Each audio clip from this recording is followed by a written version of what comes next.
Καλώς ήρθατε στην Ωνάσιο Βιβλιοθήκη, στην πρώτη ομιλία του δεύτερου κύκλου διαλέξεων, ο οποίος είναι αφιερωμένος στο Ρίγα Βελεστινλή. Σε αυτή τη βιβλιοθήκη, όσοι έρχεστε για πρώτη φορά, θα μπορείτε να δείτε την μεγάλη χάρτα του Ρίγα, η οποία θησαυρίζεται εδώ, καθώς και η προσωπογραφία του Μεγάλου Αλεξάνδρου, καθώς επίσης και άλλα σπουδαία έργα του Ρίγα Βελεστινλή, όπως είναι το Φυσικής Απάνθισμα. Ο Ρίγας Βελεστινλής αποτελεί μια πολυσχηδή προσωπικότητα του νεότερου ελληνισμού. Είναι εθνεγέρτης, λόγιος, διανοούμενος, επαναστάτης, συγγραφέας, πολιτικός, είναι πολιτικός οραματιστής, στρατιωτικός νους και εν τέλει είναι και μάρτυρας. Με αφορμή λοιπόν τα 220 χρόνια που συμπληρώνονται τον Ιούνιο, αλλά εμείς ξεκινάμε από τώρα, από τον Φεβρουάριο, από το θάνατό του, ο συγκεκριμένος κύκλος ομιλιών θα επιχειρήσει να προσεγγίσει το εύρος της ανατρεπτικής του φυσιογνωμίας και να ξετυλίξει το στρατηγικό επαναστατικό του σχέδιο με στόχο την ελευθερία των Ελλήνων. Καλωσορίσουμε λοιπόν σήμερα, εδώ στην Ωνάσιο Βιβλιοθήκη, τον κύριο Γιώργο Κοντογιώργη, ομότιμο καθηγητή πολιτικής επιστήμης και πρώην πρίτανη του Παντίου Πανεπιστημίου, με θέμα ομιλίας «Η πολιτεία του Ρίγα, η Οικουμενική Κοσμόπολη και το νεότερο κράτος. Μια συγκριτική αποτίμηση». Μαζί του λοιπόν θα μεταφερθούμε στην εποχή του 18ου αιώνα και με αφετηρία το έργο του Ρίγα θα προσπαθήσουμε να κατανοήσουμε το πολιτιακό σχήμα που προτείνει. Γιατί άραγε αυτό το πολιτιακό πρόσταγμα του Ρίγα δεν εφαρμόστηκε ποτέ και πόσο επίκαιρο είναι σήμερα. Το λόγο λοιπόν έχει ο καθηγητής κ. Γιώργος Κοντογιώργης.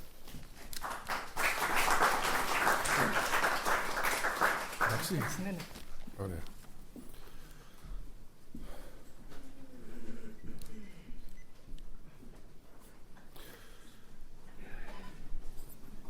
Θέλω πρωταρχικά να εκφράσω τις θερμές μου ευχαριστίες για την πρόσκληση αυτή, αλλά και για την πρωτοβουλία που ανέλαβε η Ωνάσιος Βιβλιοθήκη, διότι θεωρώ και νομίζω θα δείξω ότι η συζήτηση για το Ρίγα δεν είναι μια απλώς ακαδημαϊκή συζήτηση που θα ικανοποιήσει την εθνική μας περιέργεια ή την ιστορική μας έστω περιέργεια για έναν πνευματικό άνθρωπο που έζησε προς το τέλος του 18ου αιώνα. Είναι μια σημειολογικά κομβική προσωπικότητα από την οποία μπορούμε να κατανοήσουμε και την εποχή του, να δούμε το μέτρο της εποχής του, τι αντιπροσωπεύει σε σχέση με τον ευρωπαϊκό κόσμο, τον κόσμο επομένως της νεωτερικότητας, αλλά και σε σχέση με τον ελληνισμό. Είναι επομένως ένα σημείο αναφοράς στο έργο του, από το οποίο μπορούμε να αντλήσουμε μια σειρά από συμπεράσματα ακριβώς για το πού βρισκόμαστε σήμερα. Αν θέλουμε, όπως και θα καταλήξουμε, το αναγγέλω πριν, να διαρωτηθούμε για τα αίτια της ελληνικής κακοδαιμονίας, δεν έχουμε παρά να σταθούμε και να αποτιμήσουμε το έργο του Ρίγα. Προτίθεμαι να σας παρουσιάσω, να προβώ μάλλον σε αυτή τη συγκριτική αποτίμηση μεταξύ του κόσμου της Ευρώπης και όχι μόνο της Εσπερίας, της Δύσεως, και του ελληνικού κόσμου, για να κατανοήσουμε τον Ρίγα και το πολιτικό πρόταγμα του Ρίγα, δηλαδή το πολιτικό και οικονομικό και κοινωνικό σύστημα που πρότεινε ο Ρίγας για τον ελληνισμό, θα πρέπει οπωσδήποτε να γνωρίζουμε την εποχή του. Ο Ρίγας έζησε, όπως ξέρουμε, στο δεύτερο μισό και έδρασε στο δεύτερο μισό του 18ου αιώνα. Την περίοδο αυτή έχουμε δύο κόσμους οι οποίοι εξελίσσονται, πορεύονται στην ιστορία και οδηγούν τα πράγματα στη νεότερη εποχή. Από τη μια μεριά ο ευρωπαϊκός κόσμος και από την άλλη, όπως προείπα, ο ελληνικός κόσμος. Μην σας μοιάζει παράξενο αυτό το δίπολο, γιατί σήμερα έχουμε εθιστεί να βλέπουμε τον ελληνικό κόσμο με το μάτι υπό το πρίσμα του νεοελληνικού κράτους, το οποίο δεν αντιπροσωπεύει πολλά πράγματα στον κόσμο και στην εξέλιξή του.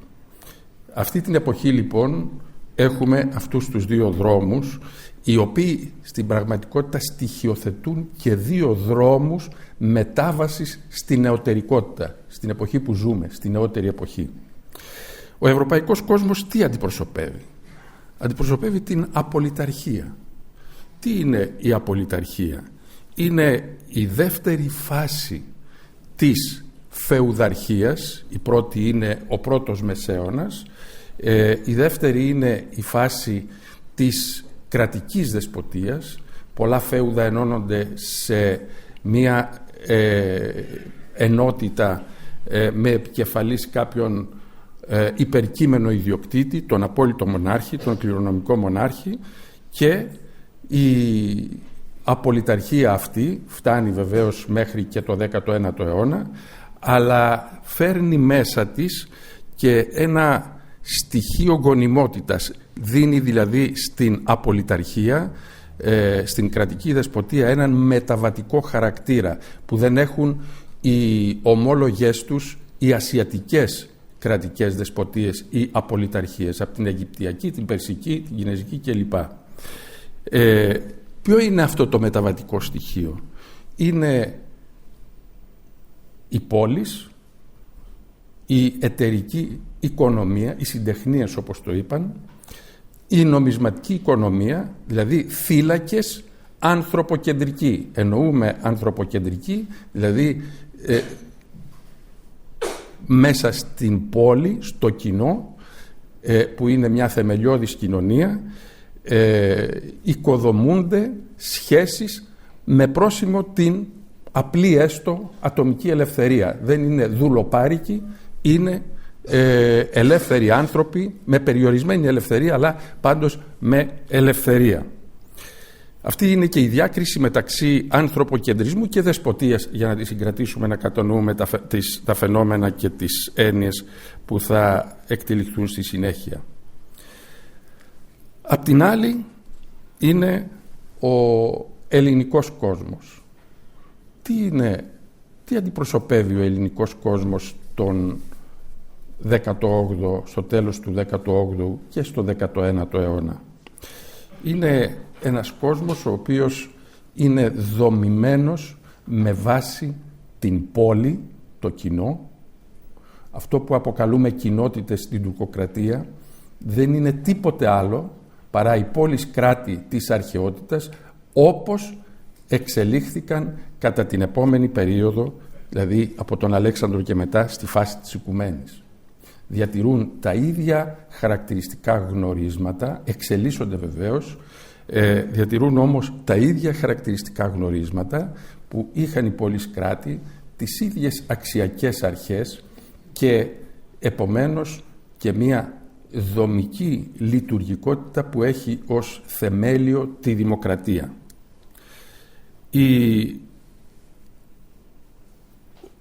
Το δίπολο αυτό που σηματοδοτεί και τους δύο δρόμους για την μετάβαση στη νεότερη εποχή έχουν ένα κοινό σημείο.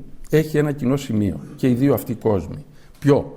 Τη μετάβαση είτε από την φεουδαρχία, τη δεσποτεία, το μεσαίωνα για το δυτικό κόσμο στις κοινωνίες της μεγάλης κλίμακας που αποκλήθηκαν σήμερα κράτη-έθνη, αντί δηλαδή της πόλης κράτη, της πόλης, της αυτόνομες πόλης, τα κράτη-έθνη, τα μεγάλα εδαφικά κράτη, στην μεγάλη κλίμακα αυτή των κρατών, των μεγάλων κρατών, τα οποία έχουν να αναπαραγάγουν και επομένως βρίσκονται σε αυτή την αντιστοιχία, αυτό το οποίο αποτελούσε την προηγούμενη περίοδο η πόλης. Πρέπει να πούμε ότι η πόλης δεν είναι το αστικό κέντρο, όπως νομίζουμε σήμερα, όπως το αποκαλούμε σήμερα, είναι η θεμέλια κοινωνία μέσα στην οποία αναπτύσσεται ο κοινωνικός άνθρωπος. Αυτές ήταν οι πόλεις κράτη. Αυτό είναι το σύστημα των θεμελίων κοινωνιών που αναγνωρίζουμε στον ελληνικό κόσμο, συναντάμε και στην ελληνιστική και στη ρωμαϊκή και στην βυζαντινή περίοδο, αλλά και στην περίοδο της τουρκοκρατίας. Επομένως εδώ υπάρχει μία διαφορά φύσεως στους δύο αυτούς δρόμους μετάβασης στη νεότερη εποχή. Η μία που αναγγέλει τη μετάβαση στον ανθρωποκεντρικό άνθρωπο στις κοινωνίες εν ελευθερία από μηδενική αφετηρία. Τι σημαίνει μηδενική αφετηρία?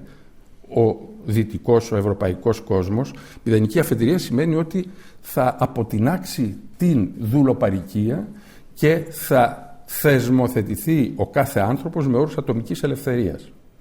Στη συνέχεια θα προσθεθούν και τα λεγόμενα δικαιώματα, τα κοινωνικά και πολιτικά δικαιώματα. Η διαφορά μεταξύ δικαιώματος και ελευθερίας είναι τεράστια. Η ελευθερία σημαίνει ότι εγώ αποφασίζω για τη ζωή μου.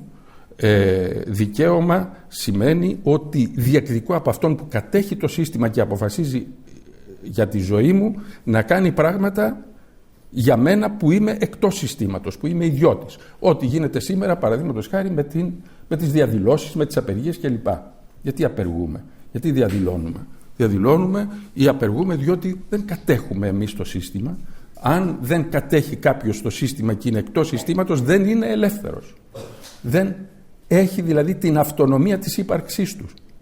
Ο Αριστοτέλης το ορίζει πολύ καλά, μεταφέροντας το σύνθημα των δημοκρατικών, το μη άρχεστε υπομηδενός. Το μη άρχεστε υπομηδενός δεν ορίζει την αναρχία, αλλά τη δημοκρατία. Αυτή είναι και η διαφορά άλλωστε. Η δημοκρατία είναι σύστημα αυτονομίας που εισάγει όμως ως διακύβευμα την καθολική ελευθερία. Η εξέλιξη αυτή του δυτικού κόσμου αποκλήθηκε, δηλαδή ουσιαστικά η έξοδος από την κοσμοϊστορία με την περιαγωγή του στη φεουδαρχία μετά τον 5ο αιώνα που κατελήθη η Δυτική Ρώμη, η εξέλιξη αυτή απεκλήθη μεσαίωνας. Έχουμε την πρώτη περίοδο του μεσαίωνα και τη δεύτερη που αναδεικνύεται ακριβώς αυτό που αποκαλέσαμε πριν απολυταρχία ή κρατική δεσποτεία. Το γεγονός της επανεκκίνησης της Δύσης και της δημιουργίας θυλάκων ανθρωποκεντρικών μέσα στις απολυταρχίες δεν είναι αυτοφιές. Οφείλεται στο γεγονός ότι επανέκαμψε στη Δύση, μετακενώθηκε στη Δύση το ελληνικό παράδειγμα. Για πολλούς λόγους, δεν θα ασχοληθούμε με αυτούς.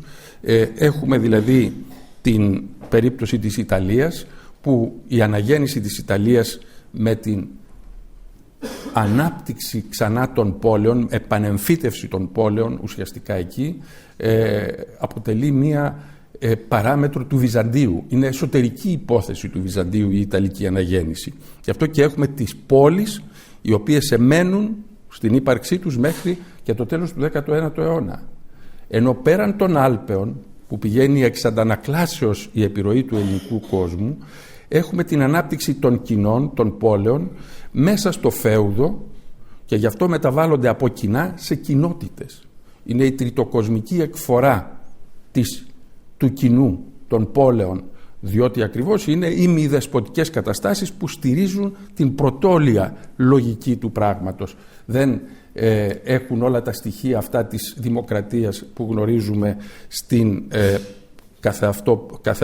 πόλη καθεαυτή που συναντάμε ήδη στο Βυζάντιο.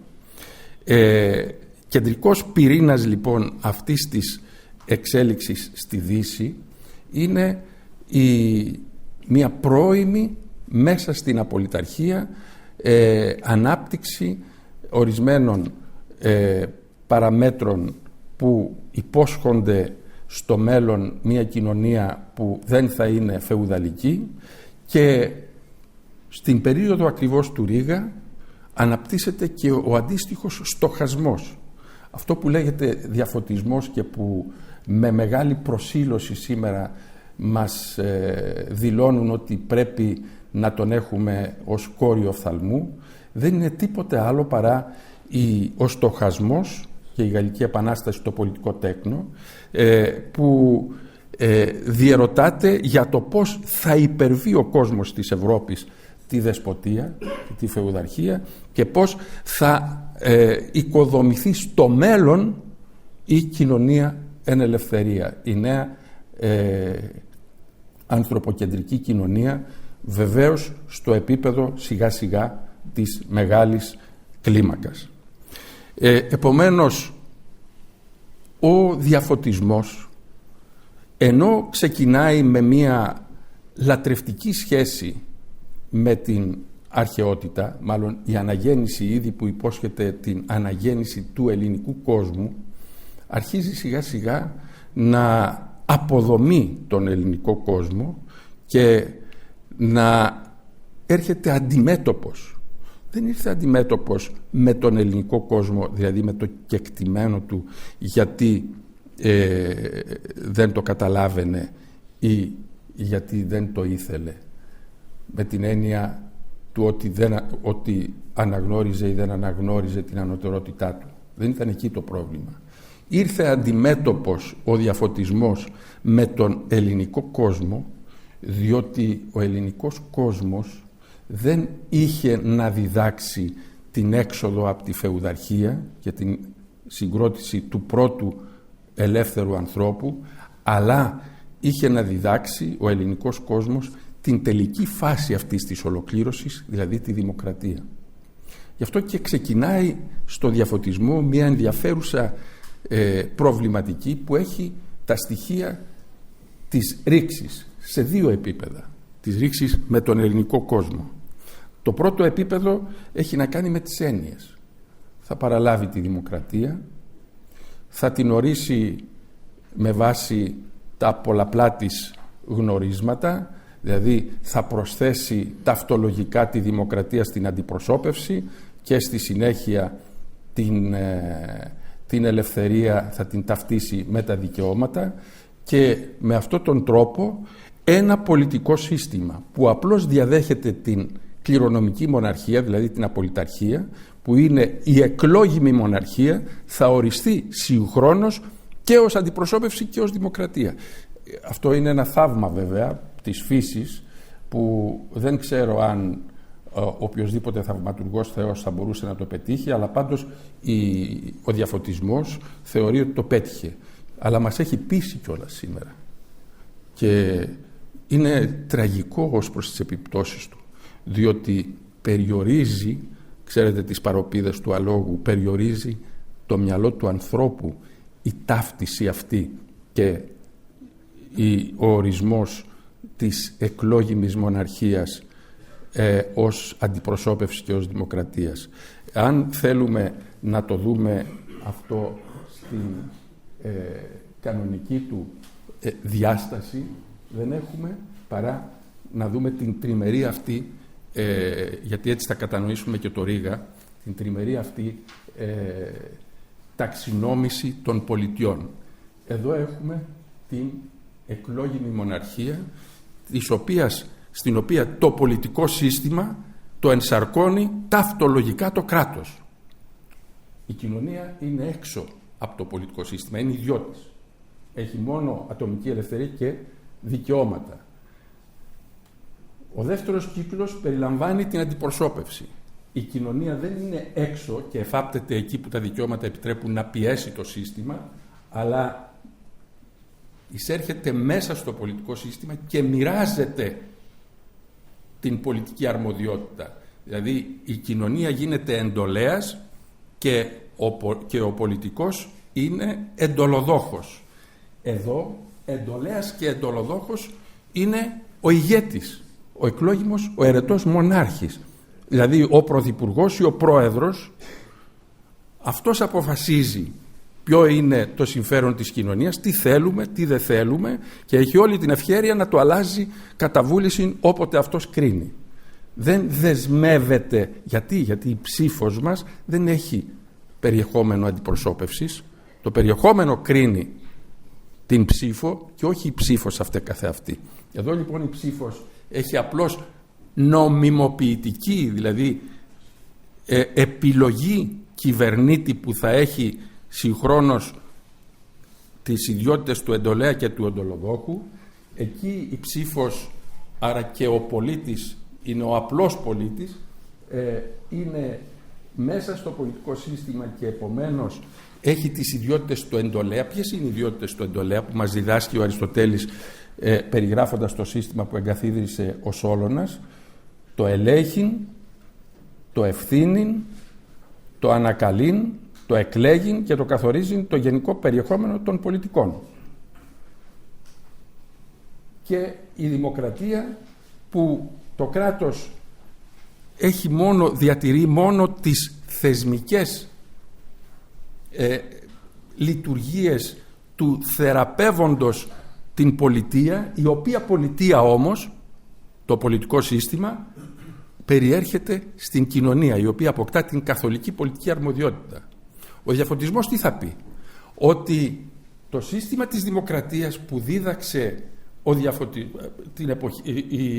η πόλης κράτος είναι ένα σύστημα το οποίο στην πραγματικότητα ταυτίζεται με τον ολοκληρωτισμό, με την απολυταρχία. Γιατί? Διότι ο Δήμος κατέχει την καθολική πολιτική αρμοδιότητα. Δεν συνεκτιμά το γεγονός ότι η έννοια της καθολικής πολιτικής αρμοδιότητας, του να κατέχει δηλαδή την κύρια αρμοδιότητα να κυβερνά και να νομοθετεί, δεν ταυτίζεται με την πολιτική κυριαρχία. Πολιτική κυριαρχία είναι άλλο πράγμα. Η πολιτική κυριαρχία έχει υποκείμενο κυριαρχίας. Υπάρχει κάποιος που κατέχει το πολιτικό σύστημα και αποφασίζει για λογαριασμό ό,τι θέλει, για λογαριασμό της κοινωνίας. Αν δεν τον ενδιαφέρει να ξαναβγεί, κάνει και ό,τι του αρέσει. Στην δημοκρατία, γιατί μιλάμε για καθολική πολιτική αρμοδιότητα και όχι για πολιτική κυριαρχία? Διότι απουσιάζει το υποκείμενο της κυριαρχίας. Ο Δήμος, δηλαδή η συντεταγμένη κοινωνία των πολιτών, δεν έχει να ασκήσει πολιτική κυριαρχία πάνω σε κανέναν, διότι το σύστημά της, η αρχή της πλειοψηφίας, αφορά μία υπόθεση. Στην επόμενη υπόθεση μπορεί να αλλάξει προτίμηση ο κάθε πολίτης. Δεν μεταβάλλει η ψήφος δηλαδή τον πολιτικό και τις αποφάσεις σε διαρκείας. Στο σύστημα της αιρετής μοναρχίας, στο σημερινό σύστημα, η ψήφος που θα δώσουμε σήμερα μεταβάλλεται σε ψήφο διαρκείας. Δηλαδή και να αλλάξει αύριο η βούληση της κοινωνίας δεν λαμβάνεται υπόψη. Αντιλαμβάνεστε δηλαδή τη διαφορά. Έχει σημασία λοιπόν να το προσέξουμε αυτό, διότι ο διαφωτισμός διδάσκει ως δημοκρατία αυτό το σύστημα της εκλόγιμης, της αιρετής μοναρχίας, το οποίο το έχει ορίσει και ως αντιπροσώπευση και ως δημοκρατία.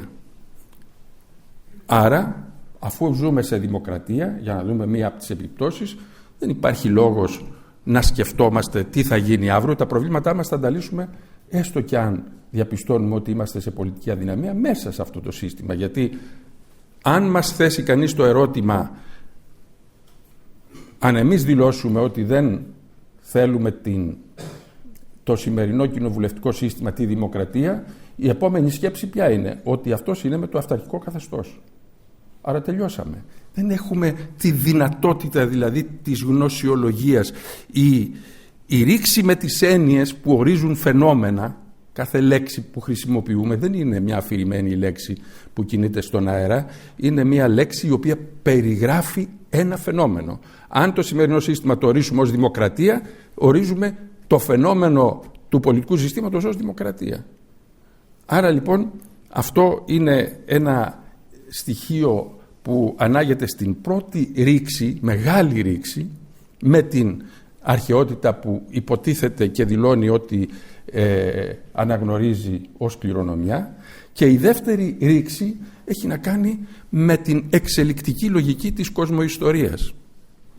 Ξέρετε, μέχρι τον 18ο αιώνα γινόταν αποδεκτό ότι η Δύση είχε, όπως προείπα, εξέλθει της ιστορίας. Είχε δηλαδή, δεν ήταν παράγοντας ούτε της δεσποτείας, ήταν ανυπόληπτο σημείο της ιστορίας, γεωγραφικά προσδιορισμένο μόνο, και βεβαίως του ανθρωποκεντρικού κόσμου που αντιπρόσωπε βέβαια ο ελληνικός κόσμος. Άρα δεν μπορούσε να θεωρηθεί ότι είναι η σταθερά ή η γέφυρα που θα ενώσει την αρχαιότητα με την νεότερη εποχή. Ο διαφωτισμός ακριβώς αυτό κάνει. Δηλαδή ορίζει το Μεσαίωνα ως κόμβο μεταξύ της αρχαιότητας και της νεότερης εποχής. Γι' αυτό και για να το πετύχει αυτό έπρεπε να διαπράξει ακριβώς αυτή τη ρήξη που εντοπίζεται στη θέση του Βυζαντίου και της τουρκοκρατίας. Έπρεπε δηλαδή να εκβάλει από την ιστορική συνέχεια του ελληνισμού τον Βυζαντινό και τον κόσμο της τουρκοκρατίας, που είναι κατεξοχήν ελληνικοί κόσμοι, για να δικαιολογήσει την άλλη ιστορική συνέχεια που έχει να κάνει με την αρχαιότητα, το Μεσαίωνα και την νεότερη εποχή.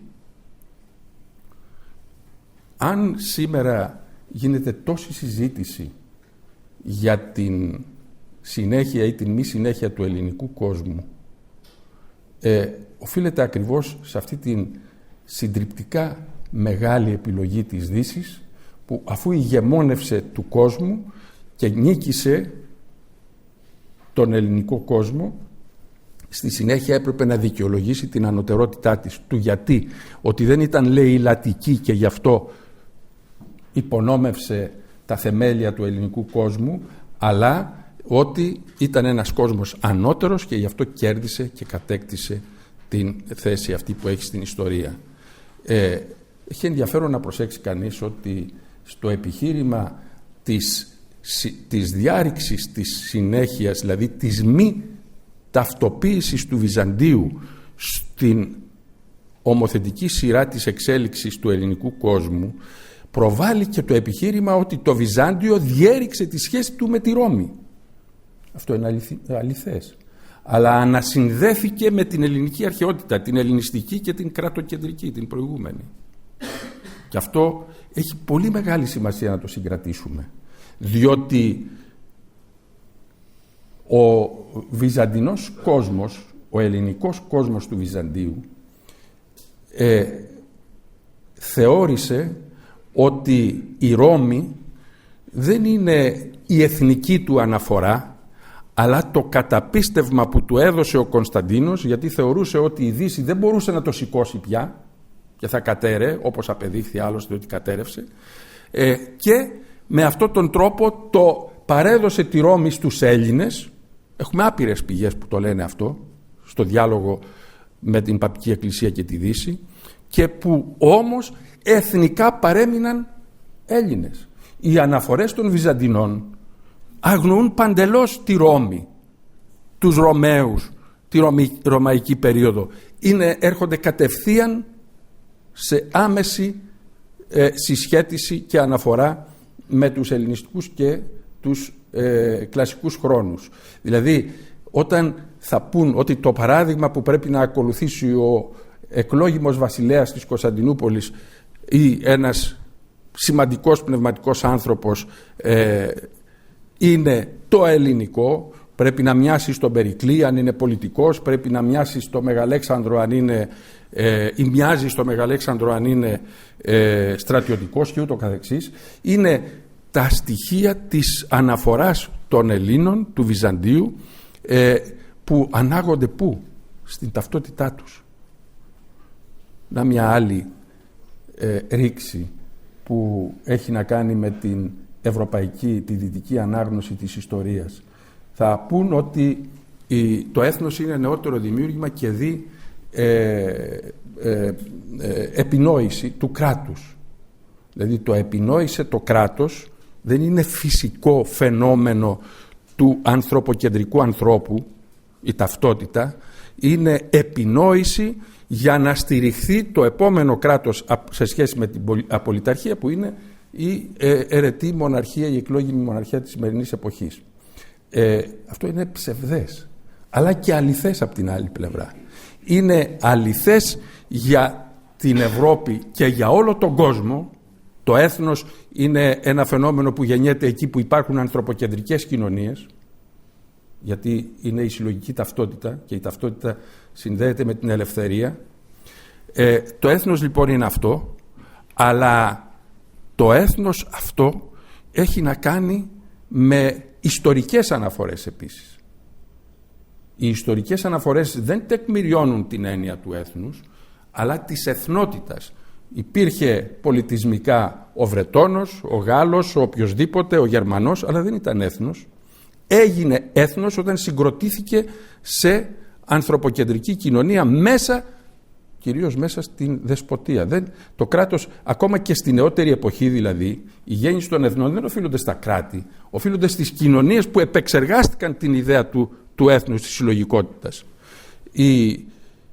Δεν δέχονται λοιπόν ότι υπάρχει έθνος προηγουμένως. Μα αν δεχθούμε ότι ο ελληνικός κόσμος είναι ανθρωποκεντρικός, δηλαδή συγκροτεί στη μικρή κλίμακα της πόλης κοινωνίες εν ελευθερία, τότε είναι προφανές ότι ο κόσμος αυτός έχει ταυτότητα. Άλλωστε από πού πήραν την έννοια του έθνους οι νεότεροι? Από τον Ηρόδοτο, από μια σειρά άλλους οι οποίοι δίδαξαν ακριβώς αυτή την αντίληψη. Με μόνη τη διαφορά ότι τα στοιχεία του έθνους που εισέπραξαν οι νεότεροι είναι αυτά του Φαλμεράγερ, δηλαδή το αιματολογικό. Είναι η πρωτόγονη αντίληψη. Δηλαδή αν ρωτήσουμε ένα παιδάκι τι νος είναι, θα πει του πατέρα μου και της μάνας μου. Έτσι. Αλλά όταν εξελίσσεται το φαινόμενο αυτό της πολιτισμικής συλλογικότητας, τότε βλέπουμε ότι εισάγονται άλλα στοιχεία, τα οποία συνεκτιμούν βεβαίως και την καταγωγή, αλλά η καταγωγή εμπλουτίζεται και με το πολιτισμικό στοιχείο. Θα το δούμε αυτό στο Ρήγα στη συνέχεια, για να δούμε πώς αντιλαμβάνεται το έθνος. Ποια είναι λοιπόν εδώ η μεγάλη τομή?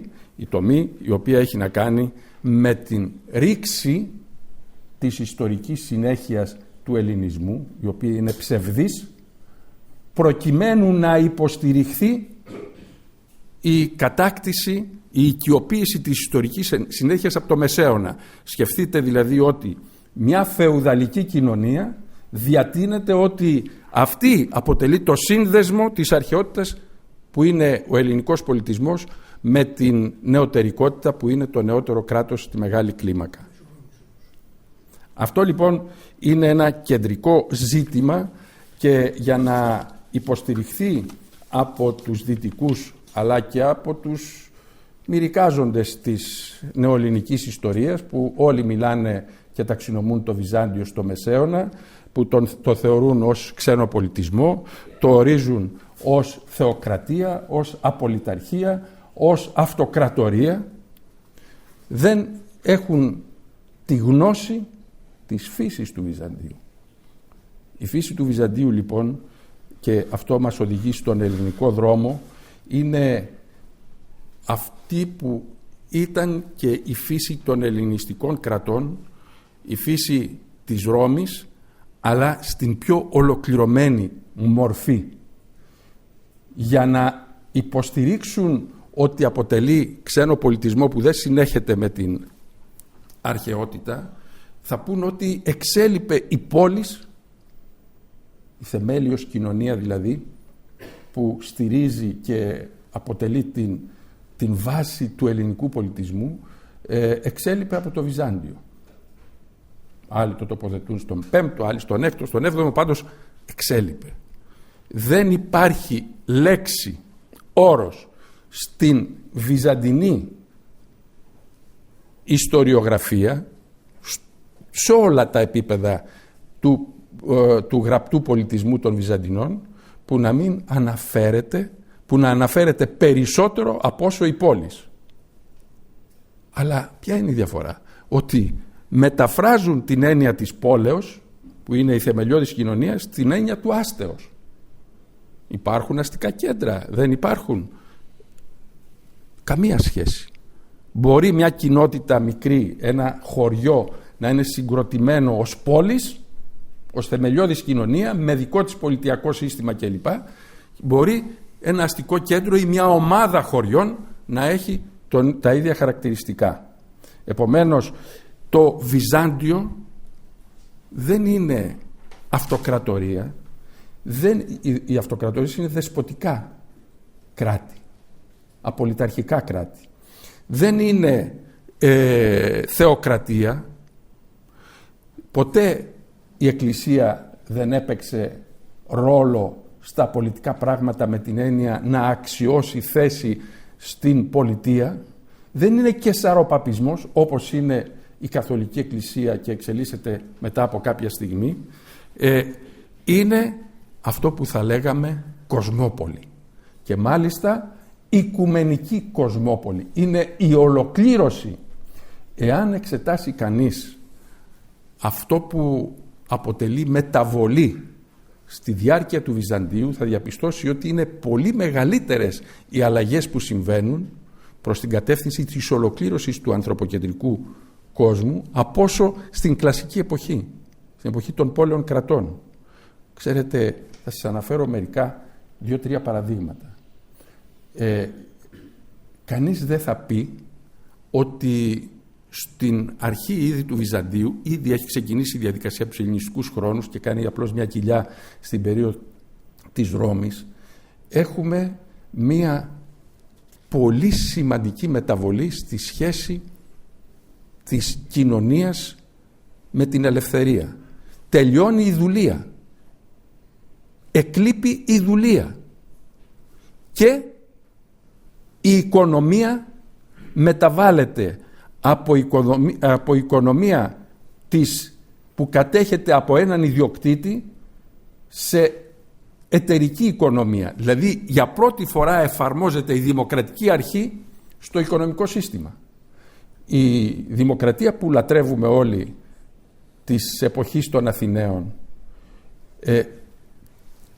κατακτά για τους πολίτες της την καθολική ελευθερία στο ατομικό, κοινωνικό και πολιτικό, αλλά χωρίς να εκδημοκρατήσει το οικονομικό σύστημα. Το οικονομικό σύστημα παραμένει ολιγαρχικό, μέρος της ιδιοκτησίας κάποιων που διαφοροποιούνται από αυτούς που προσφέρουν την εργασία τους εκεί, όπως είναι σήμερα.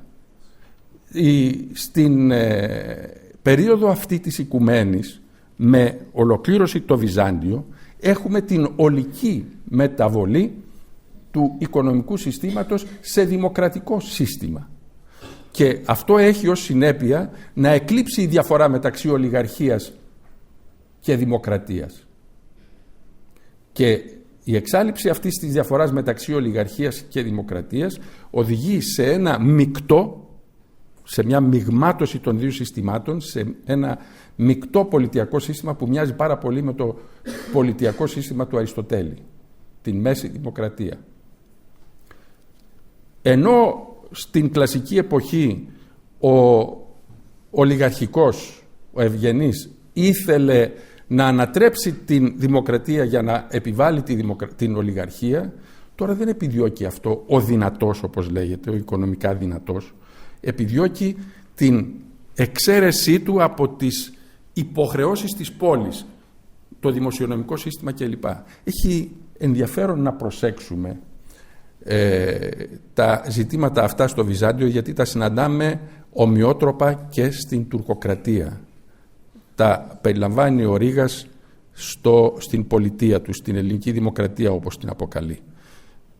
Είναι η εταιρική οικονομία, αλλά είναι και μία οικονομία αυστηρά χρηματιστική, νομισματική, ας το απλουστεύσουμε, και μία οικονομία η οποία έχει βαθιά ριζωμένη την κοινωνική πρόνοια. Για πρώτη φορά στο Βυζάντιο δημιουργείται μια συστηματική κοινωνική πρόνοια με νοσοκομεία και πάρα πολλά άλλα για τους αναξιοπαθούντες, για τους έχοντες πρόβλημα διανοητικό κλπ. Και αυτά όλα μεταστεγάζονται στην τουρκοκρατία. Είναι λοιπόν η περίοδος αυτή συνιστά ένα ολοκλήρωμα, το οποίο όμως για να το κατανοήσουμε πρέπει να δούμε τι σημαίνει το πολιτικό σύστημα της Κοσμόπολης. Το πολιτικό σύστημα της Κοσμόπολης αποτελείται από δύο παράγοντες. Το ένα είναι η πόλης. Η πόλη στον πληθυντικό. Κάθε μία κοινωνία, τοπική, περιφερειακή, συγκροτεί μία πόλη με δικό της πολιτιακό σύστημα, δικές της πολιτικές, δική της νομοθεσία, δικά της δικαστήρια κλπ. Και συγχρόνως έχουμε τη Μητρόπολη, το κεντρικό πολιτικό σύστημα. Το κεντρικό πολιτικό σύστημα στην Κοσμόπολη είναι η πόλης, η πρωτεύουσα, που άλλοτε έχει υπερέχουσα δύναμη τον βασιλέα, όπως στους ελληνιστικούς χρόνους, άλλοτε έχει ενδιάμεσες καταστάσεις όπως είναι η Ρώμη. Στο Βυζάντιο έχουμε τη μεταφορά από την μοναρχική ηγεμονία της Ρώμης, της δεύτερης εποχής της Ρώμης, στην βασιλεύουσα πόλη. Ο βασιλέας στο Βυζάντιο δεν είναι αυτοκράτορας. Είναι απλώς βασιλέας και ερετός, ελεγχόμενος και ανακλητός. Και ας εκλέγεται διαβίου. Αυτό έχει κάποια σημασία, διότι δίπλα στον βασιλέα υπάρχει η Σύγκλιτος, πολυάριθμος, ένας μικρός δήμος, και ο ίδιος ο δήμος. Δεν μπορεί να σταθεί, να εκλεγεί κάποιος στο Βυζάντιο ως βασιλέας εάν δεν έχει την αποδοχή, δηλαδή την νομιμοποίηση εν δήμο του Δήμου, της κοινωνίας δηλαδή της πόλης του Βυζαντίου, της πόλης με κεφαλαίο και της Συγκλήτου. Το ίδιο και σε όλες τις πολιτικές που ακολουθούνται, είναι πολιτικές που έχουν να κάνουν με μια συνέργεια όλων αυτών των παραγόντων. Η κοινωνία πάρα πολλές φορές έχει αναλάβει πρωτοβουλίες να ελέγξει τον βασιλέα. Έχουμε πολλές περιπτώσεις βασιλείων που πηγαίνουν στον υπόδρομο, καταθέτουν το στέμμα τους και δεν το ξαναθέτουν στην κεφαλή τους εάν δεν επιδοκιμαστεί η πολιτική τους από τον Δήμο. Αυτό μας δείχνει λοιπόν ότι έχουμε μία πραγματικότητα που ορίζεται ως οικουμενική κοσμόπολη, διότι είναι η περίοδος της οικουμένης που διάγει ο ελληνικός κόσμος, και πρέπει να σας εξηγήσω αυτό το φαινόμενο που παρελάβνει και στο Σύνταγμα του Ρήγα, διότι έχει σημασία να κατανοήσουμε αυτή την ιστορική εξέλιξη του ανθρωποκεντρικού κοσμοσυστήματος. Αν εδώ, σε αυτόν τον πίνακα, δεν πειράζει αν δεν τον διαβάσετε, θα σας εξηγήσω τα βασικά. Σε αυτόν τον πίνακα λοιπόν επάνω κινείται στην ιστορία ο ελληνικός κόσμος. Έως τη μέση που υπάρχει το βέλος είναι η περίοδος των πόλεων κρατών, η κράτοκεντρική. Η επόμενη περίοδος είναι η περίοδος της οικουμένης, με φάσεις, η ελληνιστική κλπ. Η τελευταία είναι το Βυζάντιο, η πρώτη τελευταία, και μετά η τουρκοκρατία. Η οικουμένη τι δηλώνει? Ότι έχουμε τις πόλεις ως θεμελιώδεις κοινωνίες και έχουμε και μία υπερκείμενη πόλη, την Κοσμόπολη, που ασκεί τον εναρμονιστικό της ρόλο στο σύνολο της επικράτειας. Ότι υπερβαίνει. Η αρμοδιότητα όμως του βασιλέα, ο οποίος δεν είναι αυτός που ενσαρκώνει το κράτος, το πολιτικό σύστημα, αλλά η πόλη του Βυζαντίου, που είναι μέρος ο βασιλέας, οι αρμοδιότητες της πόλης με κεφαλαίο, της Μητρόπολης και του βασιλέα, σταματάνε στα τείχη των πόλεων. Παραδείγματος χάρη, το δημοσιονομικό σύστημα σήμερα ξέρουμε ότι ξεκινάει από τις υπηρεσίες του κεντρικού πολιτικού συστήματος, του κράτους όπως λέγεται, και συναλλάσσεται με τον καθένα από εμάς. Στο Βυζάντιο και στην τουρκοκρατία και στις προηγούμενες περιόδους της οικουμένης, η η δημοσιονομική αρμοδιότητα και όλες οι άλλες αρμοδιότητες σταματάνε στα τείχη των πόλεων. Δηλαδή ορίζεται με το κτηματολόγιο τι οφείλει κάθε πόλη και στη συνέχεια η κατανομή των δημοσιονομικών βαρών και όλες οι άλλες πολιτικές που θα ακολουθούν αναλαμβάνονται από την πόλη όπου επικρατεί η δημοκρατία. Τεράστια διαφορά. Ο βασιλέας του Βυζαντίου δεν έχει παρά ελάχιστες αρμοδιότητες αν συγκριθεί με τον σημερινό πρωθυπουργό που κατέχει την πολιτική κυριαρχία. Γι' αυτό και εκεί αποκαλείται η εξουσία του ένομος επιστασία. Αυτό το σύστημα λοιπόν με αυτό το σύστημα εισέρχεται ο ελληνισμός στο Βυζάντιο με την εξέρεξη της κορυφής του κεντρικού πολιτικού συστήματος. Αλλά οι Οθωμανοί αναγκάζονται, γιατί είχαν συμφέρον, αυτό το σύστημα παρήγε πλούτο, να το αναγνωρίσουν. Ανώτερο από αυτούς ήταν και γι' αυτό βλέπουμε ότι το διατηρούν και μάλιστα το προστατεύουν. Αν συγκρίνουμε την εξελικτική αυτή πορεία του ελληνικού κόσμου που διδάσκει την εξέλιξη της ανθρώπινης κατάστασης εν ελευθερία με τη σημερινή εποχή, θα διαπιστώσουμε ότι βρισκόμαστε μόνο στις δύο πρώτες περιόδους, δηλαδή στην προσωλώνια εποχή κατά αναλογία. Εάν δούμε τις αξίες, τις αρχές, το κράτος δικαίου όπως λέγεται, το σημερινό είναι αυτό που εγκαθιδρύει ο Δράκοντας.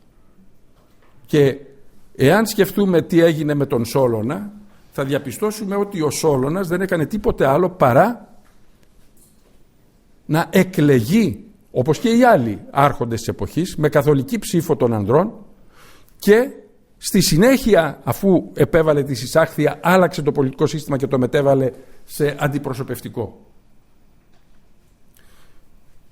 Αντιλαμβάνεστε λοιπόν ότι ο Ρήγας βρίσκεται στην τελική φάση της οικουμένης και στοχάζεται τη στιγμή που οι άνθρωποι του διαφωτισμού στοχάζονται για το πώς θα φύγουν από τη φεουδαρχία και θα εισέλθουν στη νεότερη εποχή. Κοινός παρονομαστής είναι η μετάβαση στη μεγάλη κλίμακα.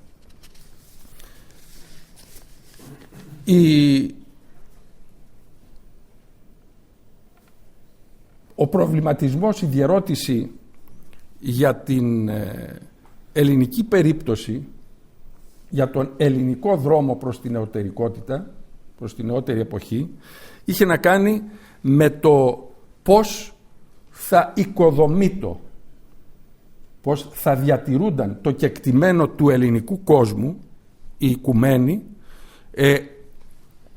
οδηγώντας και σε ένα κράτος της μεγάλης κλίμακας, μια επικράτεια της μεγάλης κλίμακας. Όλοι οι Έλληνες της τουρκοκρατίας, οι διανοούμενοι, αυτοί που στοχάζονταν για τα πράγματα της εποχής τους και που έχουμε τα τεκμήρια, δεν διαφεύγουν από αυτό το δρόμο. Επιλέγουν τον ελληνικό δρόμο και όχι τον δυτικό δρόμο, διότι αντιλαμβάνονταν πως ο δυτικός δρόμος δεν είχε να κάνει με τον ελληνικό δρόμο. Γιατί? Θα έχετε προσέξει ότι πάρα πολλοί και όλοι δηλώνουν σήμερα ότι η ελληνική κακοδαιμονία οφείλεται στο ότι δεν περάσαμε από το διαφωτισμό και την αναγέννηση. Με άλλα λόγια, εγκαλείται η ελληνική κοινωνία γιατί δεν περιήλθε όπως και η δυτική στη φεουδαρχία για να χρειαστεί να αγωνιστεί, να φύγει από τη φεουδαρχία και να οικοδομήσει μια νέα πραγματικότητα με βάση την κρατική δεσποτεία, την απολυταρχία αρχικά και το κράτος έθνος, δηλαδή την εκλόγιμη μοναρχία στη συνέχεια. Το γεγονός ότι δεν τις χρειαζόταν δεν τους απασχολεί.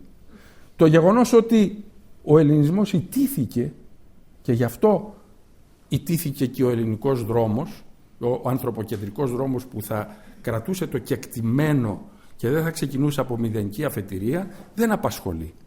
Αυτό που έχει σημασία λοιπόν εδώ είναι να δούμε πώς στοχάζονται οι Έλληνες της εποχής αυτής.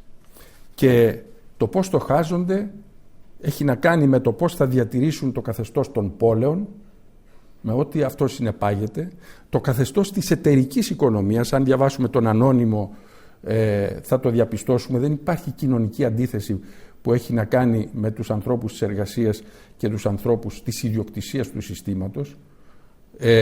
Έχει να κάνει με πολλά άλλα που είναι συναφή με την εταιρική οικονομία ή την πολιτική εκμετάλλευση ή τον κατακτητή, αλλά όχι με αυτά, διότι δεν συναντιόνται οι κάτοχοι της ιδιοκτησίας με τον κάτοχο της εργασίας στο εργοστάσιο ή οπουδήποτε αλλού. Αυτό λοιπόν είναι το κεντρικό πρόβλημα. Πώς θα διατηρήσουν τις πόλεις ως θεμελιώδεις κοινωνίες, όπου εκεί με τις επικοινωνιακές συνθήκες της εποχής θα μπορούσαν να διατηρήσουν επομένως το κεκτημένο της δημοκρατίας στην οικονομία, της πολιτικής δημοκρατίας και της καθολικής ελευθερίας.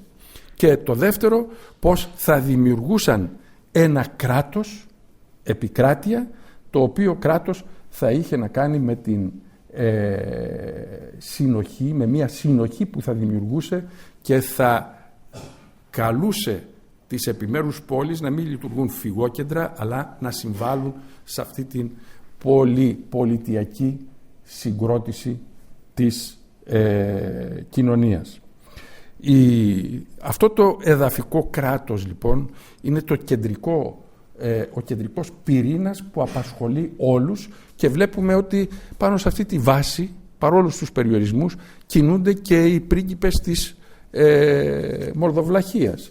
Δεν βγαίνουν από αυτή την προβληματική. Είπα λοιπόν ότι όλος ο ελληνικός κόσμος στοχάζονταν ακριβώς σε αυτή τη βάση. Όμως, δηλαδή στη βάση του ελληνικού δρόμου. Όμως το παράδειγμα του Ρήγα παρουσιάζει μια σημαντική ιδιαιτερότητα. Ποια είναι η ιδιαιτερότητα αυτή?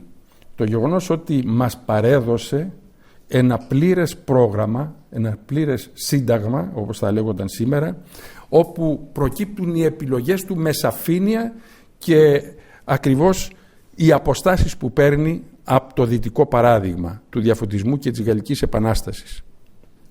Ο Ρήγας λοιπόν επιλέγει ως κράτος την Οικουμενική Κοσμόπολη. Πρώτα-πρώτα στο επίπεδο της πολιτισμικής αναφοράς του έθνους. Υιοθετεί την έννοια του έθνους κοσμοσυστήματος, δηλαδή ενός έθνους που έχει καταγωγική σε πολιτισμικό επίπεδο και όχι φιλετική αναφορά. Τι σημαίνει αυτό? Μπορούμε να το δούμε σε αντίστοιξη με το δυτικό πρόταγμα του έθνους που γεννιέται για πρώτη φορά την περίοδο αυτή, το οποίο υιοθετεί όχι την πολυπολιτισμική πολυσημεία, την πολιτισμική πολυσημεία, αλλά την ομοιογένεια. Δηλαδή ο Γάλλος από τη στιγμή που θα κατακτήσει την εξουσία, το κράτος της Γαλλίας θα απαγορεύσει ακόμα και την ομιλία των γλωσσών των Βρετώνων και των άλλων εθνοτήτων, των πολιτισμικών δηλαδή διαφοροποιήσεων. Γιατί ακριβώς αυτή είναι η αρχή της μετάβασης από την φεουδαρχία στην νεότερη ανθρωποκεντρική εποχή. Θέλουν να κυριαρχήσουν, να ηγεμονεύσουν εσωτερικά και να εξαλείψουν κάθε διαφορετικότητα. Ο Ρήγας ακριβώς πάει στην γραμμή, στην κατεύθυνση της πολιτισμικής πολυσημείας και της πολιτιακής συγκρότησης της πολυσημείας αυτής μέσα στον πληθυσμό. Τι λέει σε ένα σημείο στη νέα πολιτική διοίκηση? Ο λαός που κατοικεί στη Ρούμελη, τη Μικρά Ασία, τας Μεσογείους νήσους, την Βλάχο-Μπογδανία, δηλαδή οι Σέρβοι, Βούλγαροι, Βλάχοι, Αρβανίτες κλπ, είναι απόγονοι των Ελλήνων. Δεν εννοεί φιλετικά, εννοεί πολιτισμικά. Και όντως την περίοδο αυτή ένα σημαντικό μέρος των λαών αυτών, σύμφωνα με τις πηγές, έχει εξελληνιστεί. Οι κοινές αξίες, όχι μόνο στο πεδίο της θρησκείας, αλλά στο πεδίο της οικονομίας, στο πεδίο της εκπαίδευσης, είναι οι ελληνικές αξίες, και βεβαίως αποδέχεται τη διαφοροποίηση γιατί βάζει δύο επίπεδα πολιτισμικής συνοχής. Το ένα είναι αυτού που θα αποκαλέσουμε έθνος κόσμο σύστημα, έθνος δηλαδή με πολυσημεία εσωτερική και αυτό που θα αποκαλέσουμε ιδιαίτερη πολιτισμική αναφορά. Και οι δύο αυτοί, και τα δύο αυτά επίπεδα που είναι το πολιτισμικό και το πολιτικό, ανάγονται σε μία πολιτιακή λογική που αναγνωρίζει την αυτονομία ενός εκάστου μέσα στο συνολικό κράτος. Είναι ένα μοναδικό βεβαίως στη νεότερη ιστορία, αλλά απολύτως εναρμονισμένο με την πραγματικότητα του ελληνικού κόσμου, μια μοναδική προσέγγιση του έθνους, η οποία έχει αναφορές και συνέχεια από την αρχαιότητα, με πολλές μεταβολές, αλλά χωρίς να αλλάξει το κεντρικό του πρόταγμα, δηλαδή η σχέση με την ελληνικότητα. Γι' αυτό και βλέπουμε ότι η έμφαση στην ελληνικότητα του Ρήγα είναι εμφανής σε όλα τα επίπεδα της πολιτείας. Από την εκπαίδευση έως την γλώσσα του κράτους είναι η ελληνική, η γλώσσα, η οποία δεν σημαίνει ότι αποκλείει και τις άλλες γλωσσικές ιδιαιτερότητες. Ένα άλλο στοιχείο που συνδέεται με αυτή την ιστορικότητα της οικουμενικής κοσμόπολης είναι το έδαφος. Το κράτος του Ρήγα περιλαμβάνει όλη τη Βαλκανική, τις Μεσογειακές νήσους μέχρι και τη Μάλτα και συγχρόνως τη Βαλκανική όχι μόνο μέχρι το Δούναβι αλλά μέχρι και τη Μολδοβλαχία. Μας θυμίζει εδώ υπό μία έννοια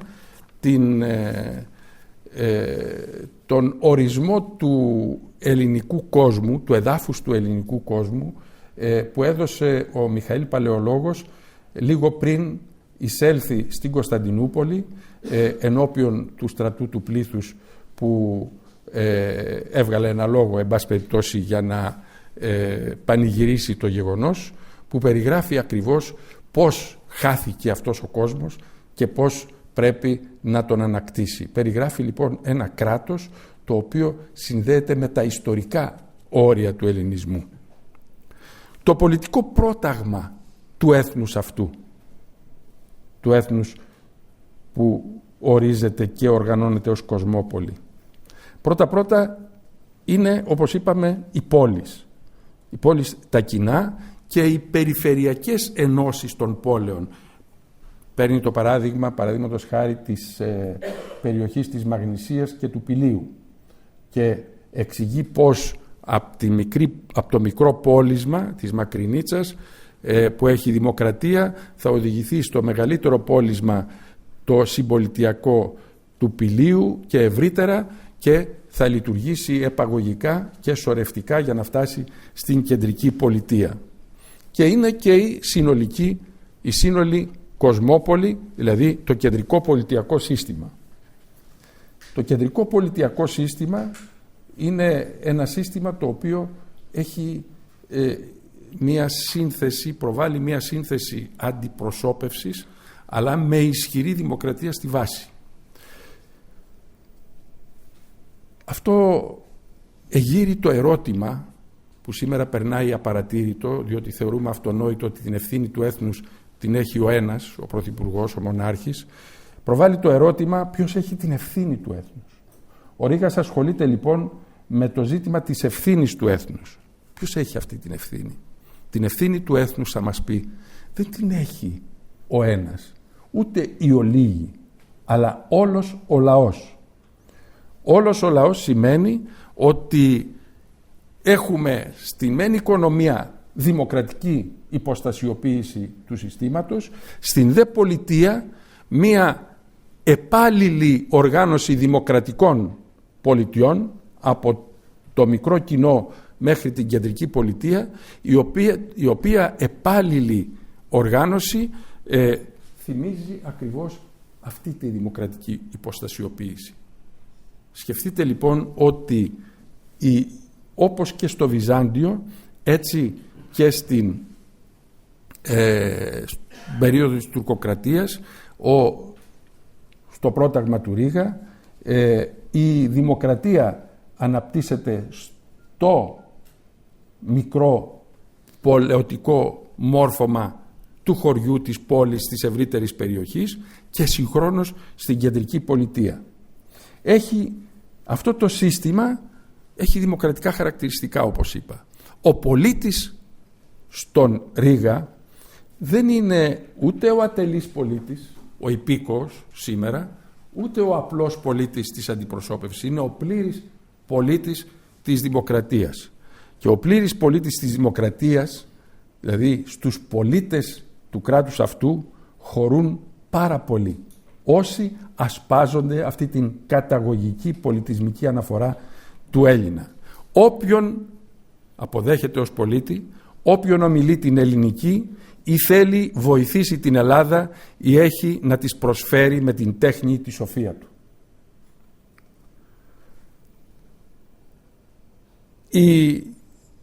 Ωστόσο ο Ρήγας διαφοροποιείται από την ιστορική οικουμενική κοσμόπολη σε 3 επίπεδα. Το ένα, κεντρικό πολιτικό σύστημα δεν είναι η πόλη, η Κωνσταντινούπολη ας πούμε ή όποια άλλη, αλλά ολόκληρη η επικράτεια, η κοινωνία της επικράτειας. Όχι η κοινωνία της Μητρόπολης, αλλά η κοινωνία όλης της επικράτειας. Και μια δεύτερη αναφορά σε σχέση με το παρελθόν είναι ότι εγκαθιδρύει παντού τη δημοκρατία. Δεν επιτρέπει δηλαδή, δεν αφήνει στην πρωτοβουλία της πολεωτικής κοινωνίας τη δυνατότητα να εγκαθιδρύσει με βάση συσχετισμούς ολιγαρχία ή κάτι άλλο. Αυτό όμως είναι μικρή σημασία, γιατί όπως είπα έχει ήδη ολοκληρωθεί αυτό το φάσμα της εξέλιξης ήδη από το Βυζάντιο και επομένως δεν εγείρεται ιδιαίτερο θέμα. Επίσης η κεντρική πολιτεία, το κεντρικό πολιτικό σύστημα δεν έχει ερετό μονάρχη, ερετό βασιλέα, αλλά έχει ένα πολιτιακό σύστημα που αρθρώνεται στο επίπεδο της νομοπαρασκευαστικής βουλής και της αντίστοιχης συνοδικής κυβέρνησης, η οποία είναι εισηγητική ουσιαστικά στο λαό.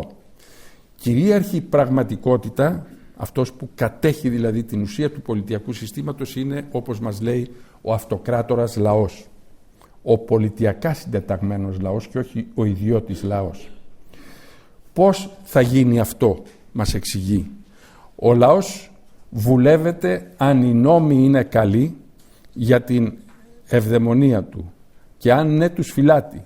Αν όχι, προβάλλει εις την διοίκηση την αλλαγή τους ή τον πειράζει, τον αλλάζει ο ίδιος. Η νομοθετική πρωτοβουλία λοιπόν ανήκει ως νομοπαρασκευαστική, δηλαδή εισηγητική προς την κοινωνία, στη Βουλή. Ο λαός όμως έχει τη δυνατότητα να λάβει πρωτοβουλίες και να αλλάξει τον νόμο ή να ψηφίσει έναν νέο νόμο. Μας περιγράφει πώς αυτή η διαδικασία ξεκινάει από το μικρό κοινό και εξελίσσεται μέσα στην επικράτεια, αλλά είναι μια νομοθετική λειτουργία που μας δηλώνει ότι ο αυτοκράτορας λαός είναι αυτός ο οποίος θα αποφασίσει τελικά για το ποιος νόμος θα υπάρξει και ποιος όχι. Ξέρετε τι δηλώνει αυτό? Δηλώνει ουσιαστικά ότι η πολιτική είναι υποχρεωτικά, δηλαδή θεσμικά υποχρεωμένη να εναρμονίζεται με την κοινωνική βούληση, άρα με το συλλογικό, με το κοινό συμφέρον. Το ίδιο και στο επίπεδο της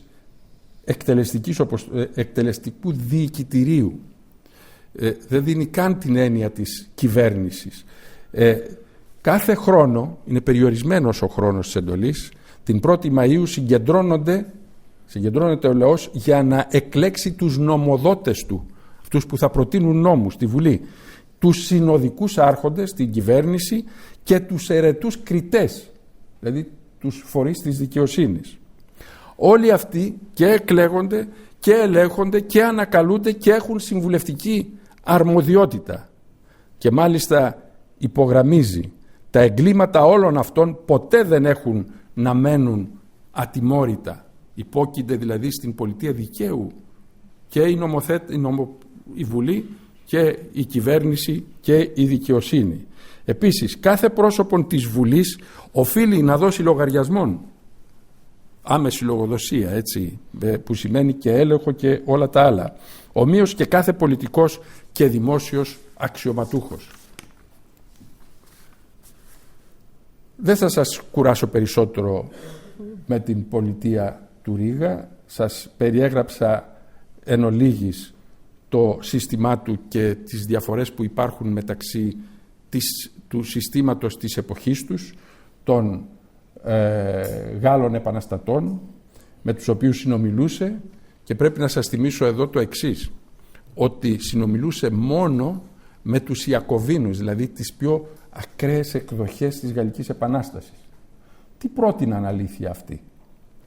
Πρότειναν ένα σύνταγμα που είναι το σύνταγμα που τελικά ολοκληρώθηκε αιώνες μετά, δηλαδή σήμερα, και είναι της αιρετής της εκλόγιμης μοναρχίας. Αυτό είναι το σύστημα των Ιακωβίνων, που την εποχή εκείνη θεωρήθηκε ότι είναι ακραίο, ριζοσπαστικό. Ο Ρήγας λοιπόν προτείνει, και η απόσταση που τον χωρίζει είναι η απόσταση μεταξύ του συστήματος της προσολώνιας εποχής, με όρους αναλογίας, και του συστήματος του Περικλή, της δημοκρατίας, αλλά τοποθετημένο στην εποχή της οικουμενικής κοσμόπολης. Δηλαδή σκεφτείτε την απόσταση η οποία χωρίζει. Αυτό που δηλώνει λοιπόν ότι οι Γάλλοι επαναστάτες ήταν κοινωνικοί επαναστάτες, ήταν πολιτικοί επαναστάτες και όχι βεβαίως εθνικοί επαναστάτες. Το πρόταγμα του Ρήγα δεν είναι επαναστατικό στο πολιτικό και κοινωνικό επίπεδο. Αποδέχεται το κοινωνικό και πολιτικό και οικονομικό σύστημα που επικρατεί στον ελληνικό κόσμο της εποχής του. Επαναστατικό είναι μόνο στο εθνικό μέρος, δηλαδή την απελευθέρωση από τον Οθωμανό κατακτητή για να εγκαθιδρυθεί μια εθνική, μια ελληνική διακυβέρνηση του τύπου της κοσμοπολιτείας. Άρα αντιλαμβανόμαστε εδώ ότι ο Ρήγας εκφράζει ακριβώς μία εποχή στην οποία ο ελληνικός κόσμος, ενώ διαλέγεται όπως και σε κάθε εποχή διαλέγονταν με τους υπόλοιπους, διατηρεί μία αυτονομία σκέψης, μία αυτονομία πολιτιακού, οικονομικού και κοινωνικού προτάγματος. Γιατί? Διότι έρχεται από άλλη ιστορία, δεν πέρασε από τη φεουδαρχία και ακριβώς θέλει να πραγματοποιήσει με όρους εθνικής απελευθέρωσης αυτό το σύστημα και στην κορυφή. Το ερώτημα που τίθεται επομένως στη συνέχεια, για να κλείσουμε αυτό το διαλογισμό, είναι: ήταν ουτοπικό όπως λένε πολλοί το πρόταγμα του Ρήγα, ή μήπως όχι? Η συνήθις άποψη είναι ότι ήταν ουτοπικό. Η πραγματικότητα είναι ότι δεν ήταν ουτοπικό. Ήταν πραγματικό και ανάγονταν στις πραγματικότητες, δηλαδή στον βίο των Ελλήνων, στη θέσμηση των Ελλήνων της εποχής αυτής. Εγγράφεται δε στην ελληνική ιστορικότητα, δηλαδή στην ελληνική συνέχεια, την οποία την αποδέχεται βεβαίως και την συστηματοποιεί με υπέρλαμπρο τρόπο, διότι εγγράφει και το Βυζάντιο και την τουρκοκρατία στην προγενέστερη ελληνική σημειολογία της ελληνικής εξέλιξης. Ίδιες κοινωνίες, ίδια συστήματα, ίδια όλα. Τότε τι συνέβη και δεν εφαρμόστηκε? Δεν ήταν γιατί ήταν ουτοπικό, αλλά γιατί ιτήθηκε, όπως προείπα, ο ελληνισμός. Ιτήθηκε στην Επανάσταση.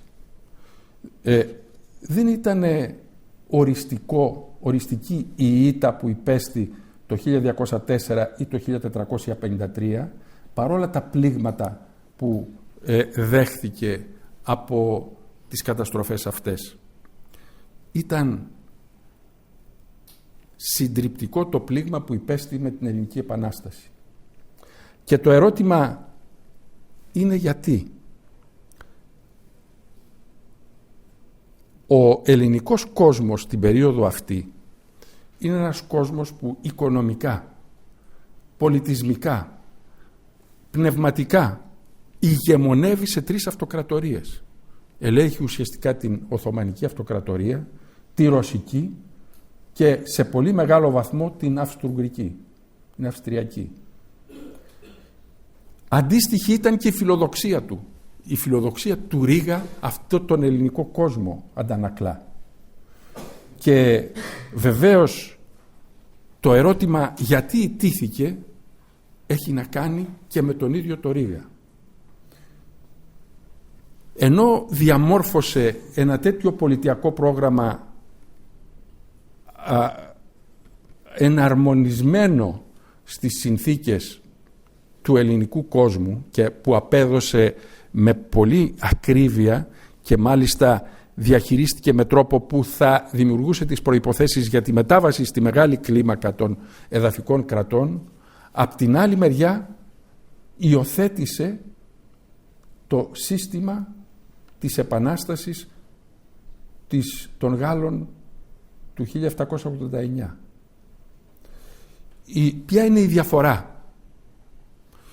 Όταν οι Γάλλοι επαναστάτες κάλεσαν το λαό, τους δουλοπάρικους να εξεγερθούν, ήταν φυσικό να υπάρχει μια ομοιογένεια και όλοι μαζί να τρέξουν στη Βαστίλη, άρα να κινηθούν προς την κατεύθυνση των κατόχων του πολιτικού συστήματος της εποχής.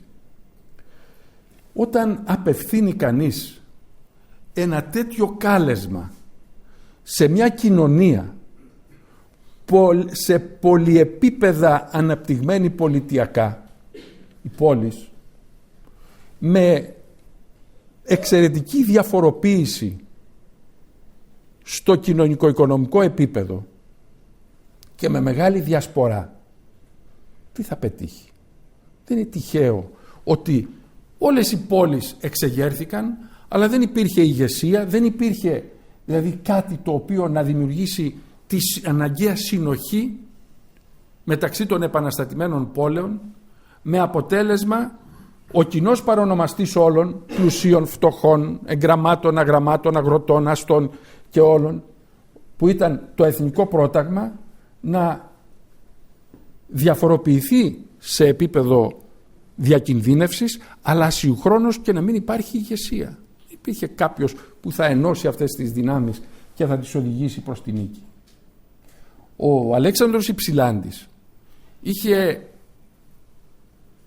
προβλέψει ένα σχέδιο, το οποίο όμως το εφήρμοσε κατά τρόπο εντελώς ανώριμο. Δηλαδή να φτιάξει ένα στρατιωτικό σώμα που θα κατέβει στην Κωνσταντινούπολη, όπου στην Κωνσταντινούπολη θα είχε οργανωθεί η σύλληψη του Σουλτάνου, θα είχε πυρποληθεί ο ναύσταθμος και θα είχαν ακριβώς εν είδη πραξικοπήματος ελέγξει την κεντρική πολιτεία, το κεντρικό πολιτικό σύστημα. Δεν έγινε τίποτε από αυτά. Και από εκεί και πέρα η όλη υπόθεση εκφυλίστηκε στην επανάσταση της Πελοποννήσου και της Στερεάς.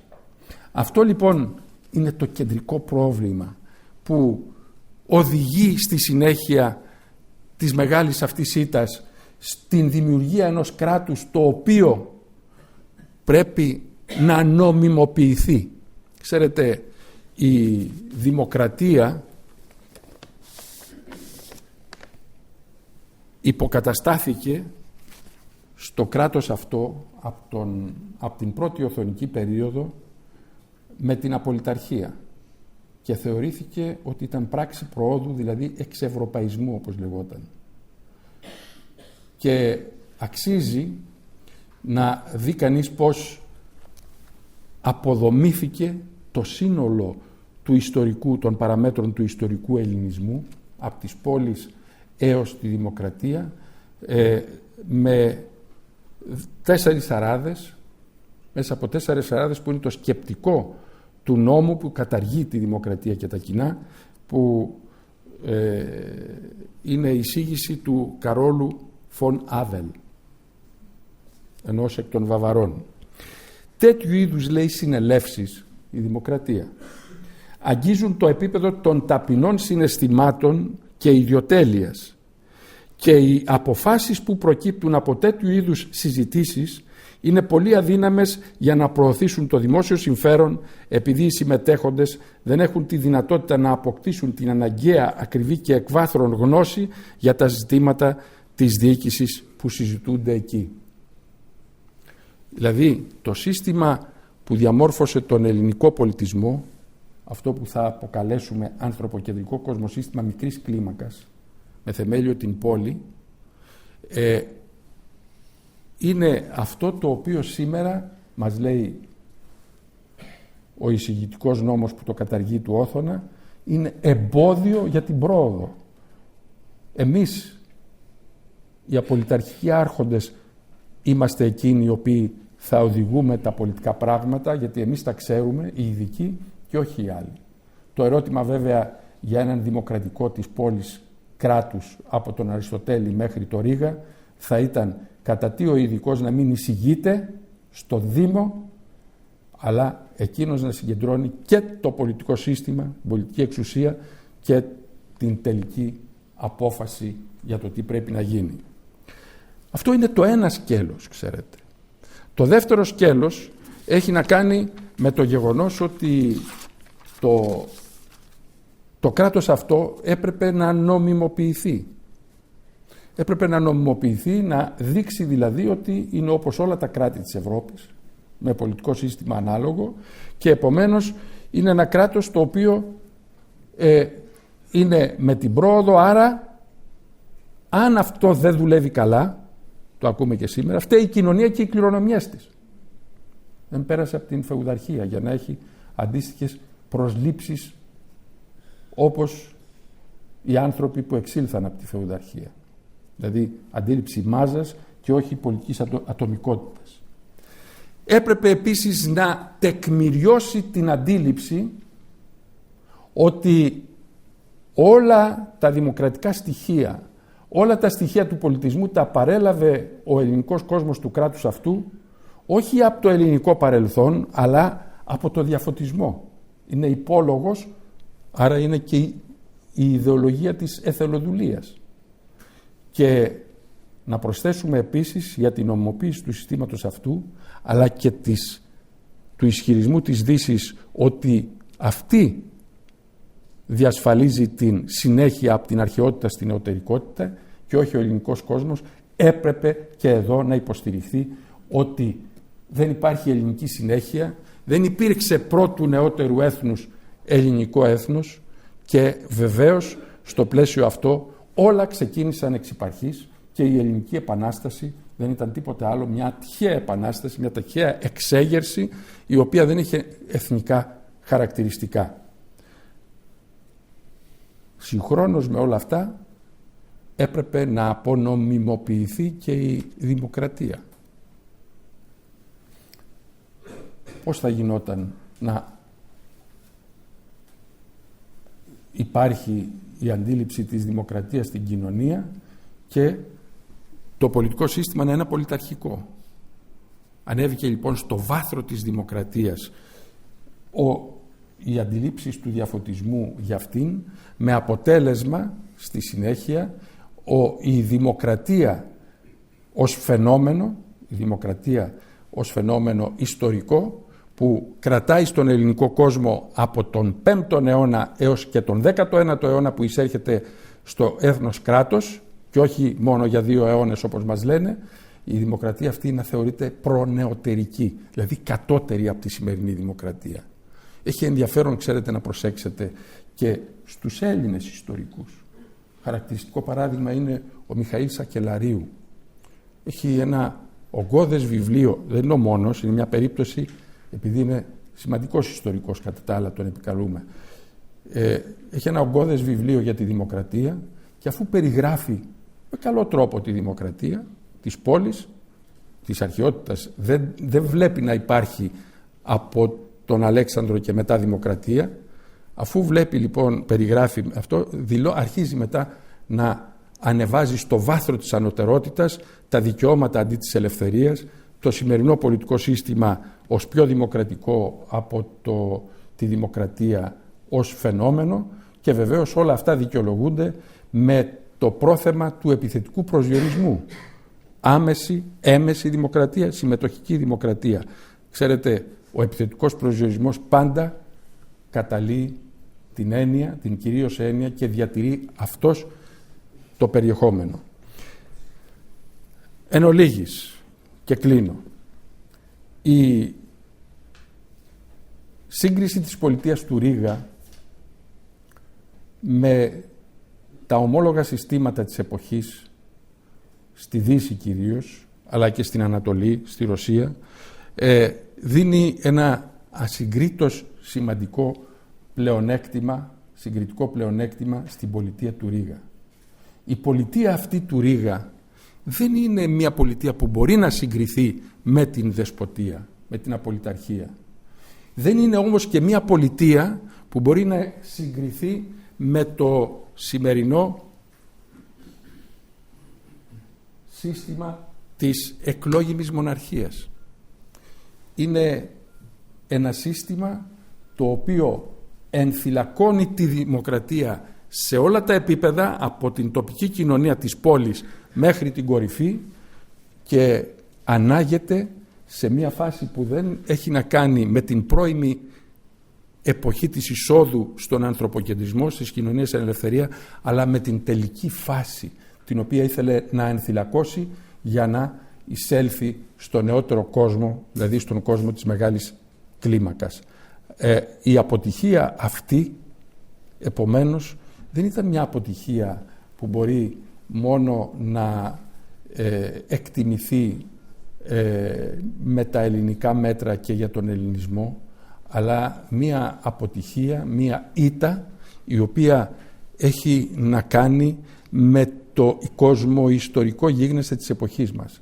Γιατί εάν είχε νικήσει ο ελληνικός κόσμος, που άλλωστε αυτός επανεκκίνησε τη φεουδαρχία, στη φεουδαρχία την ανθρωποκεντρική εξέλιξη για να φτάσει στο σήμερα, εάν είχε λοιπόν νικήσει ο ελληνικός κόσμος και είχε επιβάλει τον ελληνικό δρόμο για την μετάβαση στη νεότερη εποχή, ο κόσμος της εποχής μας θα ήταν πολύ πολύ διαφορετικός σε επίπεδο ελευθερίας, σε επίπεδο ευημερίας, σε επίπεδο ανθρωπίνων σχέσεων που ορίζει ακριβώς η έννοια της ατομικής, κοινωνικής και πολιτικής ελευθερίας, δηλαδή η καθολική ελευθερία. Σας ευχαριστώ πολύ.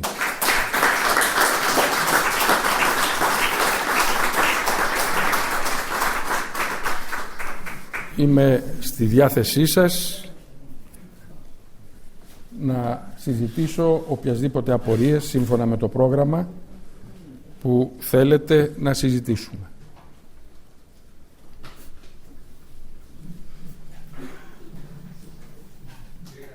Παρακαλώ.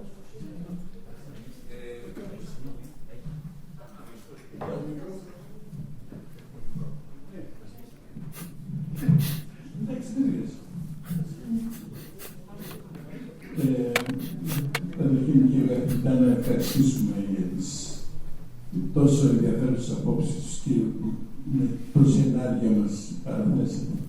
Ήθελα να κάνω καταρχήν, γεννήθηκαν πάρα πολλά ερωτήματα, όπως ίσως το αναμένετε.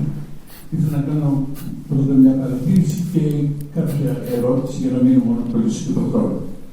Η παρατήρηση μου είναι ότι οι ιδέες του Ρήγα για την οργάνωση της κοινωνίας σίγουρα ήταν εφαρμόσιμες στο κατώτερο επίπεδο, στο επίπεδο της κοινότητας ή της πόλης, όπως το είπατε. Εκεί που έπασχε, νομίζω, αυτό το προδόμημα ήταν στα ανώτερα επίπεδα, στο μεσαίο επίπεδο, σαν αυτό που λέμε τώρα περιφέρειες, και στο πιο πάνω επίπεδο, το οποίο είναι αντίστοιχο με το κράτος, με την κρατική οντότητα. Όσο υπήρχε η Οθωμανική Αυτοκρατορία, η οποία είχε κληρονομήσει το διοικητικό σύστημα του Βυζαντίου, όλες αυτές οι κοινότητες ζούσαν και λειτουργούσαν σε ένα καθεστώς αυτοδιοίκησης και δημοκρατικής υλοποίησης, και όταν για τον ένα ή τον άλλο λόγο έφυγε η υπερκείμενη οργάνωση, η υπερκείμενη εξουσία, έμειναν, ας πούμε, ξεκρέμαστες. Αυτό που έγινε και μετά την Επανάσταση. Και το θεωρώ πολύ φυσικό το ότι δεν μπόρεσαν να συγκροτηθούν οι Έλληνες σε έθνος κράτος εκείνη την εποχή, διότι ξαφνικά κάθε χωριό, κάθε πλατηγός ήταν μια αυτόνομη οντότητα και δεν υπήρχε κεντρική διοίκηση ούτε στο στρατό ούτε στην πολιτεία. Το πείραμα αυτό προσπάθησε να το υλοποιήσει ο Καποδίστριας, ο οποίος δυστυχώς πέθανε με τον τρόπο που ο ίδιος ο Καποδίστριας εφήρμοσε αυτό το σύστημα στην Ελβετία, το γνωρίζετε.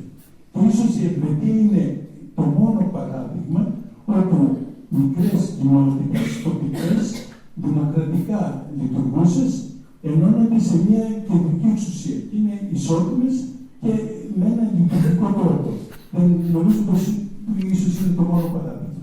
Αυτό θέλω να πω δηλαδή ότι για μένα ήταν αναμενόμενο ότι όταν έφυγε όταν κατέρευσε η Οθωμανική Αυτοκρατορία, δεν μπορούσε πλέον να συνεχιστεί το όραμα του Ρίγα.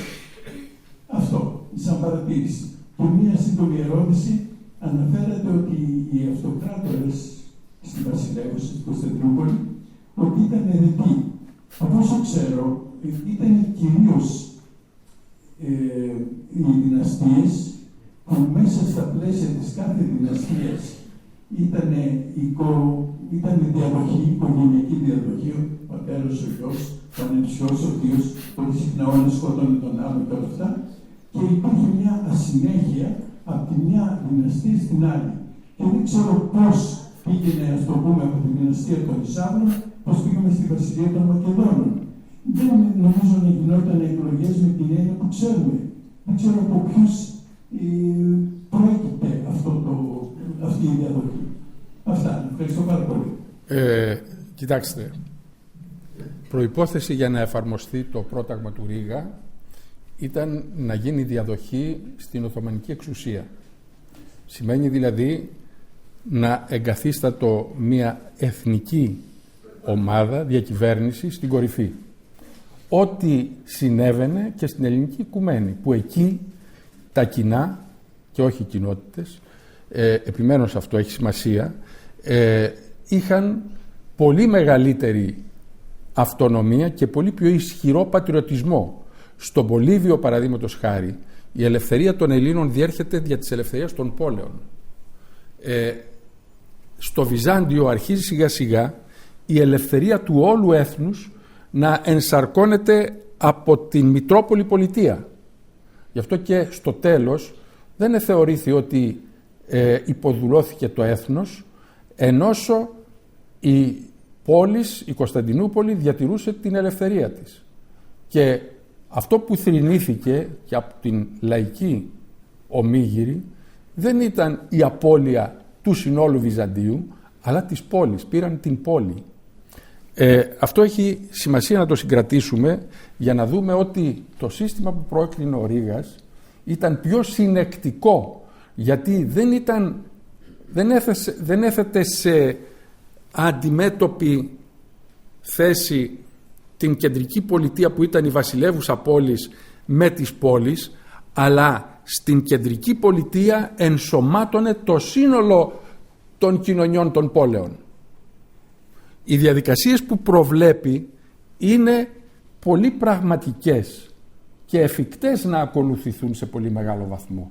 Δεν σημαίνει ότι ό,τι έφτιαξε στο δικό του ιδεατό μυαλό θα μπορούσε να εφαρμοστεί στην πράξη, θα προσαρμοζόταν. Αλλά το βασικό σχήμα είναι αυτό. Βεβαίως ο Καποδίστριας, ξέρετε, τα συντάγματα της Επανάστασης στην πραγματικότητα είναι συντάγματα των πόλεων. Με μόνη τη διαφορά ότι λόγω της Επανάστασης τα κοινά έχασαν τις κοινωνίες τους και τις φραγίδες των κοινών τις κατήχαν οι προύχοντες. Ενώ μέχρι τότε οι προύχοντες ήταν αιρετοί. Ξέρετε πόσο πολύ οι αξιακές αρχές του συστήματος των κοινών στην τουρκοκρατία μοιάζουν με αυτό που μας περιγράφει ο Αριστοτέλης στην Αθηναίων Πολιτεία. Είναι συνοδικές. Ποτέ ένας, με αυτοτελεί ο καθένας, μπορεί να απολύσει δηλαδή τον υπουργό του, αυτοτελεί ο καθένας ισχύει για να έχει και προσωπικότητα στη γνώμη του. Δεύτερον, εφαρμόζεται ως προς τις συνοδικές αρχές η αρχή της ομοφωνίας.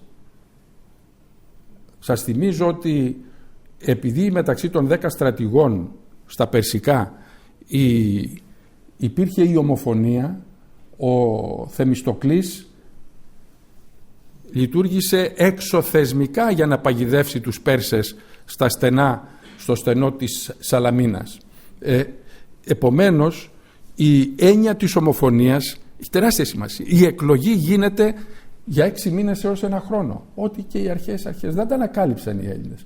Και έχει σημειολογικό ενδιαφέρον να συγκρατήσει κανείς ότι η ομοφωνία διασφαλίζονταν με το να κόβεται η σφραγίδα του κοινού σε τόσα κομμάτια όσοι ήταν οι προύχοντες. Ο καθένας είχε το δικό του κομμάτι και για να υπάρξει απόφαση έπρεπε όλοι να φέρουν το κομμάτι τους και να βάλουν τη σφραγίδα, τοποθετήσουν τη σφραγίδα. Είχε ασφαλιστικές δικλείδες δηλαδή, τις οποίες κληρονόμησαν, δεν τις ανακάλυψαν. Ο Καποδίστριας προσπάθησε να επανεντάξει στα κοινά τον Δήμο και εκεί ακριβώς ήρθε σε σύγκρουση με τους προύχοντες, οι οποίοι σε συνεργασία, όπως ξέρουμε, με τις ξένες δυνάμεις ακύρωσαν την παρουσία του. Για το βασιλιά του Βυζαντίου θα σας αναφέρω 2 παραδείγματα. Ένας Κινέζος επισκέπτης στην Κωνσταντινούπολη συζητά με Έλληνες της Κωνσταντινούπολης για το θέμα της βασιλείας και τους λέει: τι είναι αυτό που έχετε εσείς εδώ πέρα, που μόλις οι καιρικές συνθήκες προκαλέσουν καταστροφές ή μόλις η παραγωγή δεν πάει καλά, ενοχοποιείτε τον βασιλιά, τον ανατρέπετε και βάζετε άλλο στη θέση του. Εμείς, λέει, έχουμε μια οικογένεια η οποία βρέξει χιονίσει είναι ίδια, δεν την αμφισβητούμε. Ο Κωνσταντίνος, ο κατακόσμων Κύριλλος, που μαζί με το Μεθόδιο εκχριστιάνισαν τους Σλάβους, πριν από αυτή την περίοδο πηγαίνει με αποστολή στους κάποιους τουρκικής καταγωγής που είναι κοντά στην Κριμαία, και εκεί μας μεταφέρεται ένας διάλογος, ακριβώς το ίδιο πνεύμα. Πώς γίνεται να έχετε ερετούς βασιλείς και να μην είναι μία οικογένεια η οποία διασφαλίζει την ιστορικότητα του θεσμού. Ξέρετε, οποιοσδήποτε βασιλέας, υποψήφιος μάλλον, διεκδικητής του θρόνου, ήθελε να υπονομεύσει τον ήδη υπάρχοντα βασιλέα, ακόμα και αν ερχόταν με στρατό μπροστά στα τείχη της Κωνσταντινούπολης, για να μπορέσει να αναγνωριστεί ως βασιλέας έπρεπε να συγκεντρωθεί ο λαός στον υπόδρομο και συγχρόνως εισήγκλητος και να τον ανακηρύξει βασιλέα. Διαπολίσει, ψηφίζεται, δεν ξέρω. Χρειάζεται να έχουν χαρτί δηλαδή και να το γράφουν. Όχι. Βεβαίως η επιδοκιμασία ή η αποδοκιμασία κρίνεται από το πόσοι, δηλαδή από την πλειοψηφία. Όπως με την περίπτωση του Ιουστινιανού. Ξέρετε, ο Ιουστινιανός επενείται γιατί άσκησε πυγμή και σφαγίασε 35.000 ανθρώπους που τον αμφισβητούσαν και εξέλεξαν στον υπόδρομο έναν άλλον βασιλέα. Δεν συνεκτιμούν ποιο ήταν το διακύβευμα της εποχής αυτής. Το πρόβλημα που εγεννάτο με την βασιλεία στην Κωνσταντινούπολη δεν είναι ότι δεν ήταν ερετός ή ελεγχόμενος, ήταν ότι ήταν ισόβιος, αλλά με δικαίωμα της κοινωνίας να τον ανακαλεί, να τον αμφισβητεί όπως αυτή ήθελε. Έχουμε άπειρες πηγές οι οποίες δείχνουν πώς διεξήγεται και η προεκλογική εκστρατεία. Δηλώνουν δε όλοι ότι χωρίς την θέληση του λαού της Κωνσταντινούπολης δεν υπάρχει περίπτωση να σταθεί κανείς βασιλέας ή να κατακτήσει την εξουσία. Δεν θεωρείται δηλαδή ότι η έννοια της βασιλείας ήταν στοιχωμένη πάνω σε συγκεκριμένα πρόσωπα ή οικογένεια. Ο Γρηγοράς μας διηγείται ασκώντας κριτική στη γυναίκα του Ανδρώνικου, που ήταν από τη Δύση, ότι ήθελε να μεταφέρει το σύστημα της Δύσης στο Βυζάντιο, που ο βασιλιάς και τα παιδιά του έχουν από ένα κομμάτι ιδιοκτησίας πάνω στη βασιλεία και δια της βασιλείας πάνω στη γη και στους ανθρώπους. Πράγμα, λέει, που ήταν απίθανο, λέει, και στη σκέψη των Βυζαντινών, διότι ο βασιλιάς εδώ εκλέγεται, διότι ο βασιλιάς είναι μέρος της πολιτείας και όχι ιδιοκτήτης της πολιτείας. Τα λέει ο Γρηγοράς. Και ο Ανδρώνικος, ένας άλλος Ανδρώνικος, όταν αμφισβητεί το θείο του που είναι γέρος και κάθεται στην Κωνσταντινούπολη και δεν μπορεί να ασκήσει επαρκώς τα καθήκοντά του, βγαίνει, αφού δεν μπορεί να πάρει το λαό της Κωνσταντινούπολης στα χέρια του και να επιβάλλει τη δική του εξουσία, βγαίνει στα περίχωρα στη Θράκη και βγάζει προεκλογικούς λόγους. Τους έχουμε αυτούς τους λόγους. Εξηγεί γιατί πρέπει να είναι αυτός που πρέπει να εκλεγεί στη θέση του θείου του. Και μέσα σε αυτή τη διελκυστίνδα πηγαίνουν οι Βυζαντινοί συγκλητικοί για να τον ακούσουν. Σύγχρονος πολιτικός δεν θα μπορούσε να υποσχεθεί τόσα ότι θα τους έκανε αν τον βοηθούσαν να εκλεγεί. Ωστόσο, έτσι γινόταν η προεκλογική εκστρατεία. Όταν ανέβαινε με τη βοήθεια του λαού κάποιος, άφηνε χρέη, έσβηνε τα χρέη του κόσμου, ναι, θέλω να πω ότι ήταν μια πολιτική διαδικασία η οποία έχει συγκεκριμένα χαρακτηριστικά τα οποία δεν επιτρέπουν να σκεφτούμε ότι είναι κληρονομική. Ακόμα και εκεί που γίνεται εν της πράγμαση κληρονομική, που ο γιος, ο ανιψιός κλπ, εκεί έχουμε το θεσμό της συμβασιλείας. Δηλαδή ο βασιλέας επιλέγει εν ζωή και άρα αποκτά νομιμοποίηση τον συμβασιλέα ο οποίος θα τον διαδεχθεί. Και έχουμε και άλλες περιπτώσεις. Ετοιμάζεται να πεθάνει κάποιος, ο Μιχαήλ, και συγκαλεί τους συγκλητικούς και τους παρακαλεί να φροντίσουν ώστε ο γιος του ή ανιψιός του να γίνει διάδοχος. Και βεβαίως του υποσχέθηκαν, αλλά κανείς δεν τήρησε τη συμφωνία και εξέλεξαν άλλον στη συνέχεια.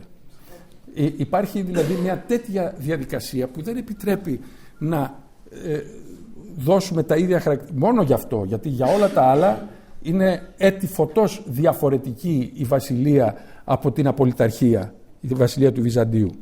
Και μην ξεχνάμε και την τελευταία δήλωση του τελευταίου βασιλιά. Σημειώνω ότι ενώ οι Βυζαντινοί επιμένουν τον ανώτατο άρχοντα να τον ονομάζουν βασιλέα, διότι είναι θεσμός της πόλεως, σήμερα αυτομάτως τον ονομάζουμε αυτοκράτορα. Δεν σεβόμαστε καν τη θέληση των ανθρώπων αυτών και το θεσμό, δηλαδή τον ίδιο. Και ο οποίος όταν του λέει ο Μωάμεθ να παραδώσει την πόλη, συγκαλεί συνέλευση, η απόφαση είναι συγκεκριμένη και λέει δεν είναι δική μου αρμοδιότητα, εγώ σου μεταφέρω μόνο την άποψη του λαού και της συγκλήτου που λέει ότι δεν σου παραδίδω την πόλη. Αυτό. Παρακαλώ. Σε ό,τι αφορά την... προηγείται ο κύριος Λεμπέσης και... με συγχωρείτε. Καλά, θα γίνει... Συνεχίστε και θα έρθει η σειρά σας. Σε ό,τι αφορά το θέμα της βασιλείας στους χρόνους του Βυζαντίου, αποτελεί απόλυτη συνέχεια των θεσμών με τον οποίο γίνονταν η εκλογή του αυτοκράτορα στην αρχαία του βασιλέα. Του βασιλέα. Του αυτοκράτορα. Ήταν αυτοκράτορα. Δηλαδή με την ισχύ των όπλων. Και μάλιστα η περίπτωση του Ιουστινιανού, αυτό ακριβώς δηλεί ότι δεν ήταν δηλαδή προϊόν δημοκρατικής νομιμοποίησης εντός εισαγωγικών, απέναντίας ο λαός όταν επαναστάτησε σφαλιάστηκε. Αν θέλετε, συμφωνώ απόλυτα, ήταν απόλυτα θετική. Αυτό το διακύβευμα ήταν τεράστιο. Η βασιλεία του Ιουστινιανού ήταν σπουδαία κυρίως για τον εξυγχρονισμό της νομοθεσίας βεβαίως. Αλλά όμως επιβάλλονταν με την ισχύ των όπλων. Αυτή είναι η πραγματικότητα. Και μάλιστα οι διεκδικητές της βασιλείας δεν αντιμετωπίζονταν με τους συνήθεις δημοκρατικούς τρόπους, αλλά κυρίως με εκνοτισμούς, με κοφώσεις, με κλεισμούς σε μοναστήρια, με δολοφονίες ακόμα και συγγενών πρώτου βαθμού του φοβούμενου το σκάσει στο θρόνο του βασιλέως. Επομένως είχε τα χαρακτηριστικά της πρωτείας. Ένα δεύτερο σημείο που θέλω να πω είναι ότι πράγματι υπήρχαν και διατήρησαν και οι Τούρκοι το θεσμό της ίσπραξης φόρων από κοινότητες, όμως στο εσωτερικό τους δεν διατηρούνταν από εσωτερική δημοκρατία αυτές οι κοινότητες. Ας πούμε, το κοινότερο απελακίον, παραδείγματος χάρη, είχε πράγματι μια εσωτερική δημοκρατία και οικονομική δημοκρατία και συμμετοχή, γι' αυτό και μπόρεσε και έδωσε και εξωστρεφή δείγματα οικονομίας. Ένα εξαιρετικό υπόδειγμα όμως, το κοινό των Μανιατών, παραδείγματος χάρη, το οποίο είχε έναν ισχυρό ηγέτη, ήταν ένα καθαρό φεουδαλικό, αλλά ανατολικά δημιούργημα. Και σε πάρα πολλές περιπτώσεις τα κοινά των Ελλήνων έτσι λειτουργήσαν, με έναν ισχυρό φεουδάλ. Αυτές είναι οι απόψεις. Συγγνώμη αν διαφωνώ σε αυτό. Κάνετε πολύ καλά. Κάνετε πολύ καλά, μόνο που σας διαψεύδουν οι πηγές. Κοιτάξτε, η έννοια του αυτοκράτορα είναι μια έννοια η οποία υιοθετείται ήδη από τους πρώτους ελληνιστικούς χρόνους. Ο Φίλιππος και στη συνέχεια ο Αλέξανδρος ορίστηκαν ως στρατηγοί αυτοκράτορες. Η έννοια του στρατηγού αυτοκράτορα ή του αυτοκράτορα, όπως λένε οι πηγές και στη Ρώμη και στο Βυζάντιο, δεν είναι η έννοια του βασιλέα, αλλά είναι η έννοια του στρατηγού, του στρατού, του αρχηγού του στρατού ενός ευρύτερου φάσματος πόλεων που αναλαμβάνει ένα συγκεκριμένο ρόλο. Ο Αύγουστος, ο Οκταβιανός, μας λένε οι πηγές, δεν ήταν βασιλέας της Ρώμης, ήταν αυτοκράτορας, αλλά δυνάμει της αρχηγός του στρατού, αλλά δυνάμει της ισχύως και της επιρροής που είχε ως αυτοκράτορας, ήταν ο συμμονάρχης. Στο Βυζάντιο η έννοια του αυτοκράτορα προστίθεται στην έννοια του βασιλέα μόνον όταν υπάρχει συμβασιλέας, για να δείξει ποιος είναι ο ανώτερος βασιλέας και ποιος έχει την ηγεσία του στρατεύματος. Αυτό είναι το πρόβλημα που μας οδηγεί στο να αρνούμαστε, εγώ τουλάχιστον, να αρνούμε την έννοια του αυτοκράτορα που δίδεται σήμερα στις απολυταρχικές μοναρχίες που δεν έχουν χαρακτηριστικά έθνους, άρα είναι δεσποτικές, και που δεν έχουν καμία πολιτική νομιμοποίηση, είναι ιδιοκτήτες δηλαδή του κράτους και των κοινωνιών. Δεν είναι αυτό. Και εν πάση περιπτώσει δεν έχουμε δικαίωμα να αλλάζουμε το περιεχόμενο των πηγών. Όταν μιλάνε για ηγεμονία στη δεύτερη περίοδο της Ρώμης, ξέρουν τι εννοούν. Τον απόλυτο μονάρχη, που δεν έχει εξουσίες απόλυτου μονάρχη, αλλά σε σχέση με την πολιτεία της Ρώμης προηγουμένως. Είναι ο ένας ηγεμόνας. Αυτό σταματάει να ορίζεται έτσι, να ορίζει έτσι στην περίοδο του Βυζαντίου τον βασιλέα. Και ο βασιλέας ορίζεται ως βασιλέας διότι είναι βασιλέας στην πόλη, στην βασιλίδα των πόλεων, και ασκεί ένομον επιστασία. Ένομη επιστασία ξέρουμε όλοι τι σημαίνει. Δεν έχει πολιτική κυριαρχία. Δεν κατέχει το πολιτικό σύστημα. Μπορώ να σας παραπέμψω στο Λέοντα το Σοφό και στο επαρχικό βιβλίο. Θα το δείτε εκεί και σε πολλά άλλα. Εν πάση περιπτώσει όμως, γενικεύσατε με την διατύπωση της άποψης ότι όλοι οι βασιλείς δια του στρατού επεβάλλονται. Σας διαβεβαιώ ότι δεν είναι έτσι τα πράγματα. Σε άλλες περιόδους υπήρχε η παρέμβαση του στρατού, που σημειώνω ότι ο στρατός ήταν ένας δήμος και όχι ένας συντεταγμένος στρατός του τύπου του σημερινού. Δεν έχει να κάνει ο στρατός αυτός με το στρατό το σημερινό.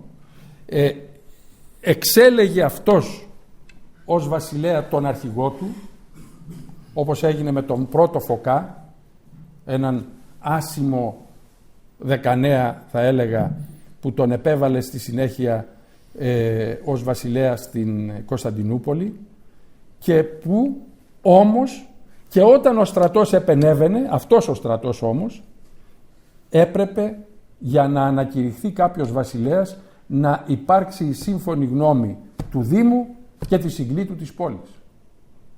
Αυτό γιατί να το παραγνωρίσουμε? Όπως είναι και πάρα πολλές οι άλλες περιπτώσεις που ο βασιλέας εκλέγεται μέσα στην πόλη, που δηλαδή αναδεικνύεται με τις δυνάμεις της πόλης. Αλλά δεν είναι αυτό το θέμα, ούτε να αναφερθούμε, δεν εξιδανικεύουμε, περιγράφουμε.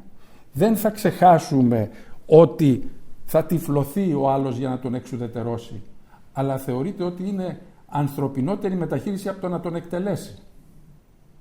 Για σκεφτείτε το λίγο. Όταν τον κλείνει σε μοναστήρι είναι για να εξουδετερώσει την πολιτική του επιρροή. Είναι ανθρωπινότερη μεταχείριση από ότι να τον εκτελέσει.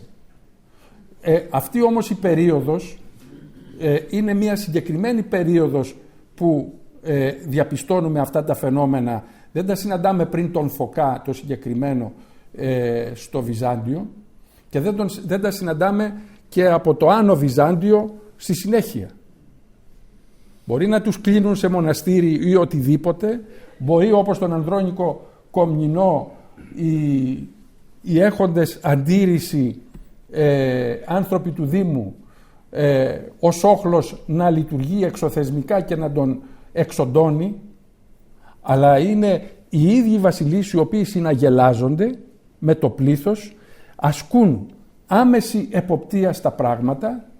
Έχουμε το Θεόφιλο να πηγαίνει να ελέγξει, και όχι μόνο, την αγορά αν λειτουργεί σωστά, διαπιστώνει στο λιμάνι ότι η γυναίκα του, η σύζυγός του έχει καράβι και διεξάγει εμπόριο, και αφού διανέμει τα τρόφιμα, τα προϊόντα, διατάσσει την βύθισή του. Γιατί δεν δικαιούται η βασίλισσα να παίρνει τις δουλειές από τους άλλους ανθρώπους. Πάρα πολύ. Και βεβαίως μην αναφέρουμε τις άλλες δραστηριότητες τους. Αφού λοιπόν έχουμε αυτά τα φαινόμενα, πρέπει να έχουμε κατά νου ακριβώς και τη συνέχεια στο επίπεδο των πόλεων. Αναφέρατε τους Μανιάτες. Ξέρετε, θα μπορούσα στην εποχή των κλασικών χρόνων να σας αναφέρω τους Σπαρτιάτες σε σχέση με τους Αθηναίους. Δεν ήταν ενιαία πολιτιακή μορφή σε όλες τις πόλεις. Αλλού ήταν μοναρχία, αλλού δημοκρατία, αλλού ολιγαρχία, αλλού πολλά πράγματα. Και στην ιστορία τους επίσης. Το ίδιο συμβαίνει και στο Βυζάντιο και στην εποχή της Ρώμης. Στη Ρώμη με μια διαφοροποίηση, γιατί η πρώτη περίοδος επιβάλλει την ολιγαρχία, αλλά στο Βυζάντιο ουσιαστικά συγκλίνουν σε ένα πολιτιακό σύστημα. Παρόλα αυτά όμως υπάρχουν οι αποκλίσεις, δηλαδή όπως και στην τουρκοκρατία. Αλλού θα έχουμε τους Μανιάτες που έχουν ισχύ και επιβάλλουν τη δική τους εξουσία, αλλού έχουμε δημοκρατικά κοινά. Για να μην μακρηγορήσω σε αυτό, θα σας παρέπεμπα σε ένα ογκώδες έργο που εξέδωσα το 1982 για τα κοινά της τουρκοκρατίας, που είναι σφαιρικό και που εκεί ακριβώς δείχνουν αυτή την πολυσημεία, την πολιτιακή πολυσημεία που υπάρχει. Δημοκρατικότατα κοινά στη Μακεδονία, στα νησιά, στα Μαντεμοχώρια, στα αμπελάκια, που δεν είναι μοναδικό παράδειγμα τα αμπελάκια. Η ανάδειξη σε εταιρική οικονομία ολόκληρου του κοινού, όπως τα αμπελάκια, που το διοικεί η ίδια η πολιτεία, είναι γενικό φαινόμενο στην τουρκοκρατία. Παρακαλώ.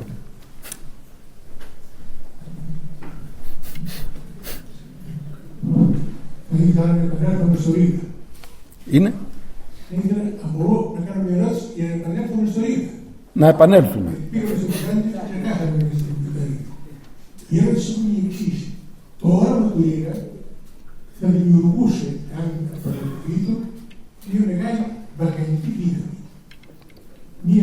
Ένα ενιαίο χώρο, ένα ενιαίο έθνος, κράτος, με μεγάλη ισχύ. Αυτό πώς θα το αντιμετώπισαν και γιατί δεν πραγματοποιήθηκε, πώς θα αντιμετώπισαν οι ξένες ισχυρές δυνάμεις αυτοκρατορίες, οι οποίες τότε υπήρχαν στην Ευρώπη. Θέσατε ένα εξαιρετικά κρίσιμο ερώτημα και θα έλεγα δεν θα δημιουργούσε μια μεγάλη βαλκανική δύναμη, αλλά μια μεγάλη ελληνική κοσμοπολιτιακή δύναμη. Γιατί δεν περιλαμβάνει πρώτα μόνο τα Βαλκάνια, αλλά και τη Μικρά Ασία και τα νησιά. Αλλά το τι δέος ενέπνεε τους δυτικούς και τι θαυμασμό τους ανατολικούς, όχι στην εποχή του Ρήγα, που θα ήταν εφικτό το πρόγραμμα αυτό εάν καταλαμβανόταν η κεντρική εξουσία στην Κωνσταντινούπολη και μόνο, αλλά το τι δέος προκαλούσε ή τι θαυμασμό το έχουμε μέσα από τις πηγές του τέλους του 19ου αιώνα, παραπάνω από έναν αιώνα δηλαδή μετά το Ρήγα. Θα σας αναφέρω δύο παραδείγματα. Το ένα, υπάρχουν πολλά, αλλά υπάρχει ένα προξενικό έγγραφο ενός Γάλλου προξένου στη Λεμεσό της Κύπρου, που απευθύνεται στην κυβέρνησή του και λέει: είναι επίγον να διαμορφώσουμε πολλά μικρά κρατήδια στην Οθωμανική Αυτοκρατορία για να αποτρέψουμε τους Έλληνες να την ελέγξουν, γιατί είναι νομοτελειακά, αυτή είναι η έννοια, αλλά όχι η λέξη, δεν θυμάμαι τη λέξη αυτή τη στιγμή, βέβαιο ότι εάν αφαιθούν οι Έλληνες θα την ελέγξουν και θα διαμορφώσουν ένα κράτος που θα είναι αντίστοιχο προς τις δυνάμεις τους, προς τη δύναμή τους, αλλά αναντίστοιχο προς τη θέλησή μας να ηγεμονεύσουμε στον κόσμο. Και από την άλλη μεριά, την ίδια περίοδο, 1870 τόσο, ο Ντοστογεύσκι σε ένα άρθρο του στην γκαζέτα που έγραφε στοχάζεται για το ποιο δρόμο πρέπει να ακολουθήσει η Ρωσία και σκέφτεται, διερωτάται μεταξύ του γερμανικού και του ελληνικού δρόμου, όχι του αρχαίου ελληνικού, του ελληνικού της εποχής του. Δεν παίρνει ούτε το γαλλικό παράδειγμα, ούτε το αγγλικό, ούτε το αμερικανικό, κανένα παράδειγμα. Γερμανικό ή ελληνικό παράδειγμα. Και αφού στολίζει τους Γερμανούς ως άξεστους, ως καθυστερημένους, ως έτσι, ως αλλιώς, λέει πρέπει αναμφιβόλως να ακολουθήσουμε το ελληνικό παράδειγμα. Αλλά, υποσημειώνει, είναι η εποχή του πανσλαβισμού. Τέλειωσε η εποχή που οι Έλληνες μπορούσαν να ελέγξουν τα πολιτικά πράγματα της Ρωσίας και να κάνουν την Κωνσταντινούπολη δική τους. Τώρα τι θέλουμε για μας. Ναι. Την εποχή όμως εκείνη που δεν είχε ακόμα εγερθεί το ανατολικό ζήτημα, που ο ελληνισμός έπαιζε γενικώς, γιατί η βαλκανική είχε ελληνική αναφορά, το λένε οι πηγές. Ο Νεόφυτος Δούκας μας εξηγεί ότι με τους Βούλγαρους, με τους Ρουμάνους, Έλληνες, είχαμε τελειώσει, λέει, όλοι μιλάνε την ελληνική, είναι Έλληνες, πάνε σε ελληνικά σχολεία κλπ. Η ελληνική αστική τάξη τα περιγράφει έτσι σε ένα κείμενό του. Και πολλοί άλλοι. Θέλω να πω ότι ακόμα αυτή την εποχή του Ρήγα ήταν εφικτό ένα τέτοιο εγχείρημα. Στη συνέχεια που ξεκινούν οι εθνικισμοί, που αλλάζουν επομένως τα πράγματα στη Βαλκανική, ιδίως με την αλλαγή της πολιτικής της Ρωσίας, το πρόταγμα αυτό είναι ανέφικτο. Αλλά η διαφορά είναι μία, ότι ποτέ το νεοελληνικό κράτος δεν θέλησε να πραγματοποιήσει την εθνική ολοκλήρωση. Στο όνομα της μεγάλης ιδέας υπονόμευσε τη μεγάλη ιδέα, την εθνική ολοκλήρωση, και υπάρχει λόγος γιατί. Γιατί εάν δημιουργούνταν ένα κράτος που θα είχε αυτή την διαρκή οικουμενική αστική τάξη, παραδείγματος χάρη, στους κόλπους του, δεν θα μπορούσε παρά να είναι όλη αυτή η πολιτική της κομματοκρατίας πρόεδροι το πολύ ορεινών κοινοτήτων. Είχαν λοιπόν το μονοπόλιο. Προτίμησαν να αφήσουν αυτό τον ελληνισμό απ' έξω, δεν έχουμε ένα εγχείρημα εθνικής ολοκλήρωσης, έτσι, παρά να το διαπράξουν στην πράξη. Απόδειξη ότι πήγανε στον πόλεμο του 1897, γιατί πίστευαν ότι οι μεγάλες δυνάμεις θα είχαν εμποδίσει. Γι' αυτό και ο βασιλιάς έβαλε τον γιο του 18χρονο αρχιστράτηγο για να δράξει τη δόξα.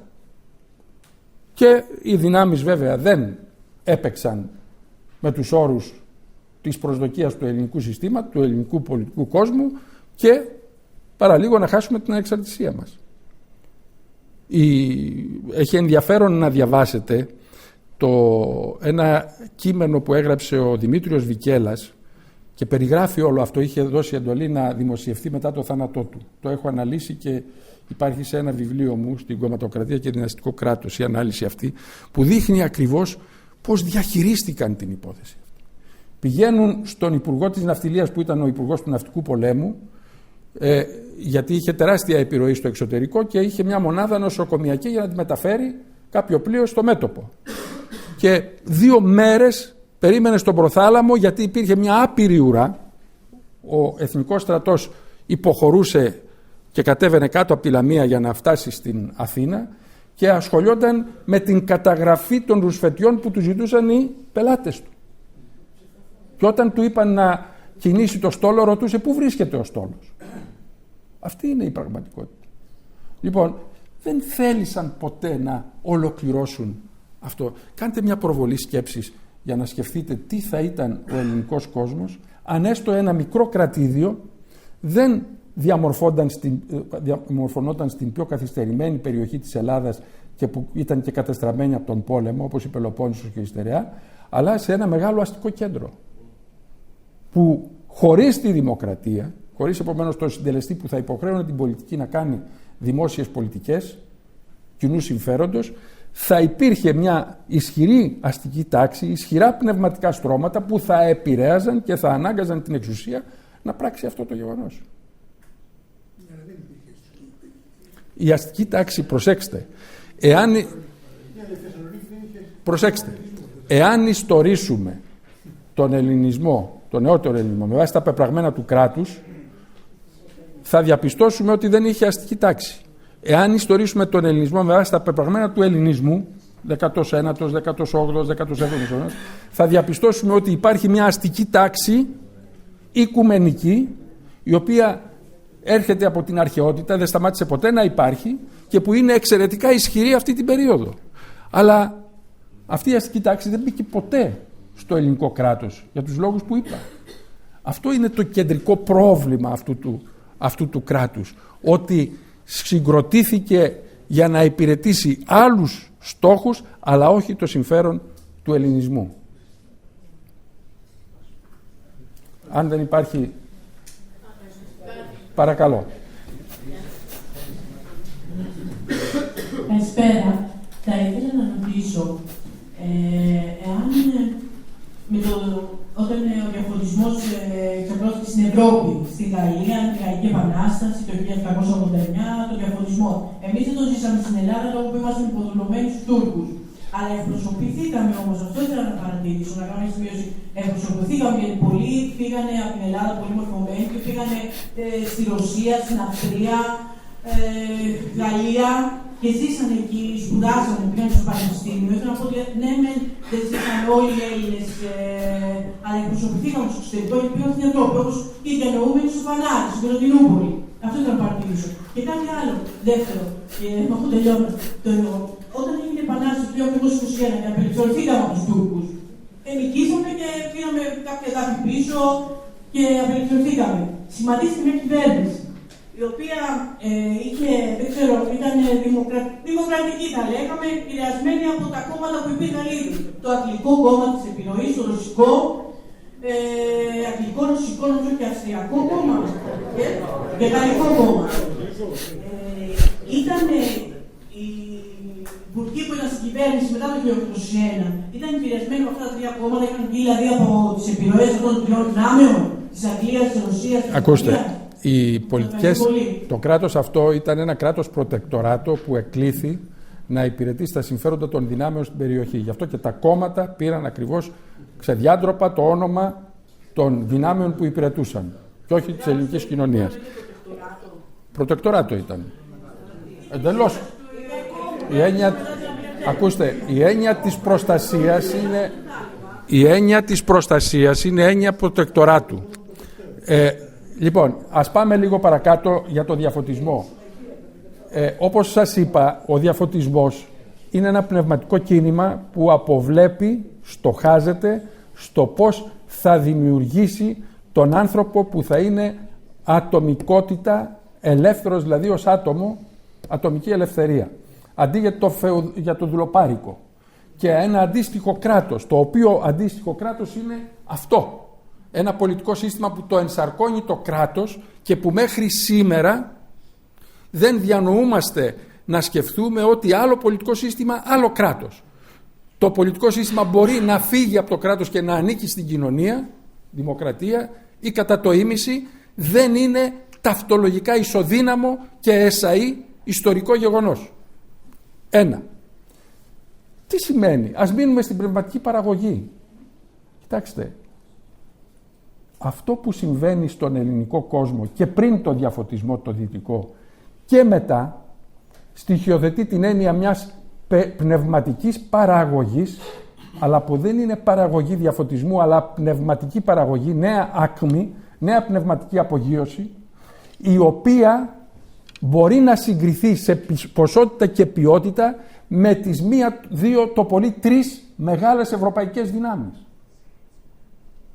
Πείτε μου, τι παραγωγή πνευματική έχει δώσει η Πορτογαλία, η Ισπανία, η Σουηδία,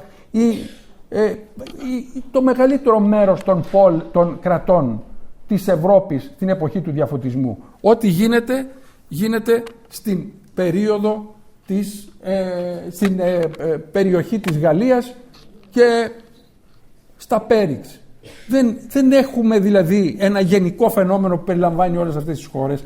Όμως ο ελληνικός κόσμος μετά το πρώτο σοκ της κατάκτησης διαπιστώνουμε ότι έχει να εμφανίσει πνευματικές δυνάμεις οι οποίες αν συμπυκνωθούν, αριθμηθούν ποιοτικά και ποιοτικά δεν συγκρίνονται με μια περιθωριακή χώρα αλλά με τις κεντρικές χώρες που παράγουν αυτόν τον πολιτισμό, τον πνευματικό πολιτισμό. Και να πω και κάτι άλλο. Δεν συμπίπτουν με τα ενδιαφέροντα και τις προτεραιότητές τους. Αυτό να συγκρατήσουμε. Γι' αυτό και δεν αποτελεί διαφωτισμό αυτό που συμβαίνει, η πνευματική απογείωση που συμβαίνει στον ελληνικό κόσμο της τουρκοκρατίας, αλλά απλώς μια νέα πνευματική απογείωση.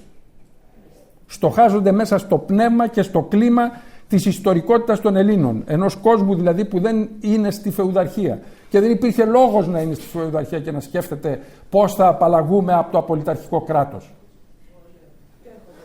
Το ίδιο συμβαίνει και με την Εκκλησία. Γιατί υπάρχει ο αντικληρικαλισμός στη Δύση?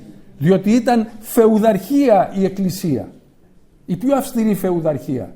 Η ελληνική Εκκλησία και στο Βυζάντιο αλλά και στην τουρκοκρατία, ανεξαρτήτως του τι κριτική αποτίμηση μπορεί να κάνει κανείς για πολλά πράγματα, έχει να επιδείξει πνευματικούς ανθρώπους που υπερβαίνουν τη θεολογία, που μπαίνουν δηλαδή στα πράγματα της κοσμικότητας και στοχάζονται για τα προβλήματα της εποχής τους. Πράγμα που δεν συμβαίνει στη Δύση. Γιατί εκεί είναι φεουδαλική η Εκκλησία. Αυτά. Σας ευχαριστώ πάρα πολύ.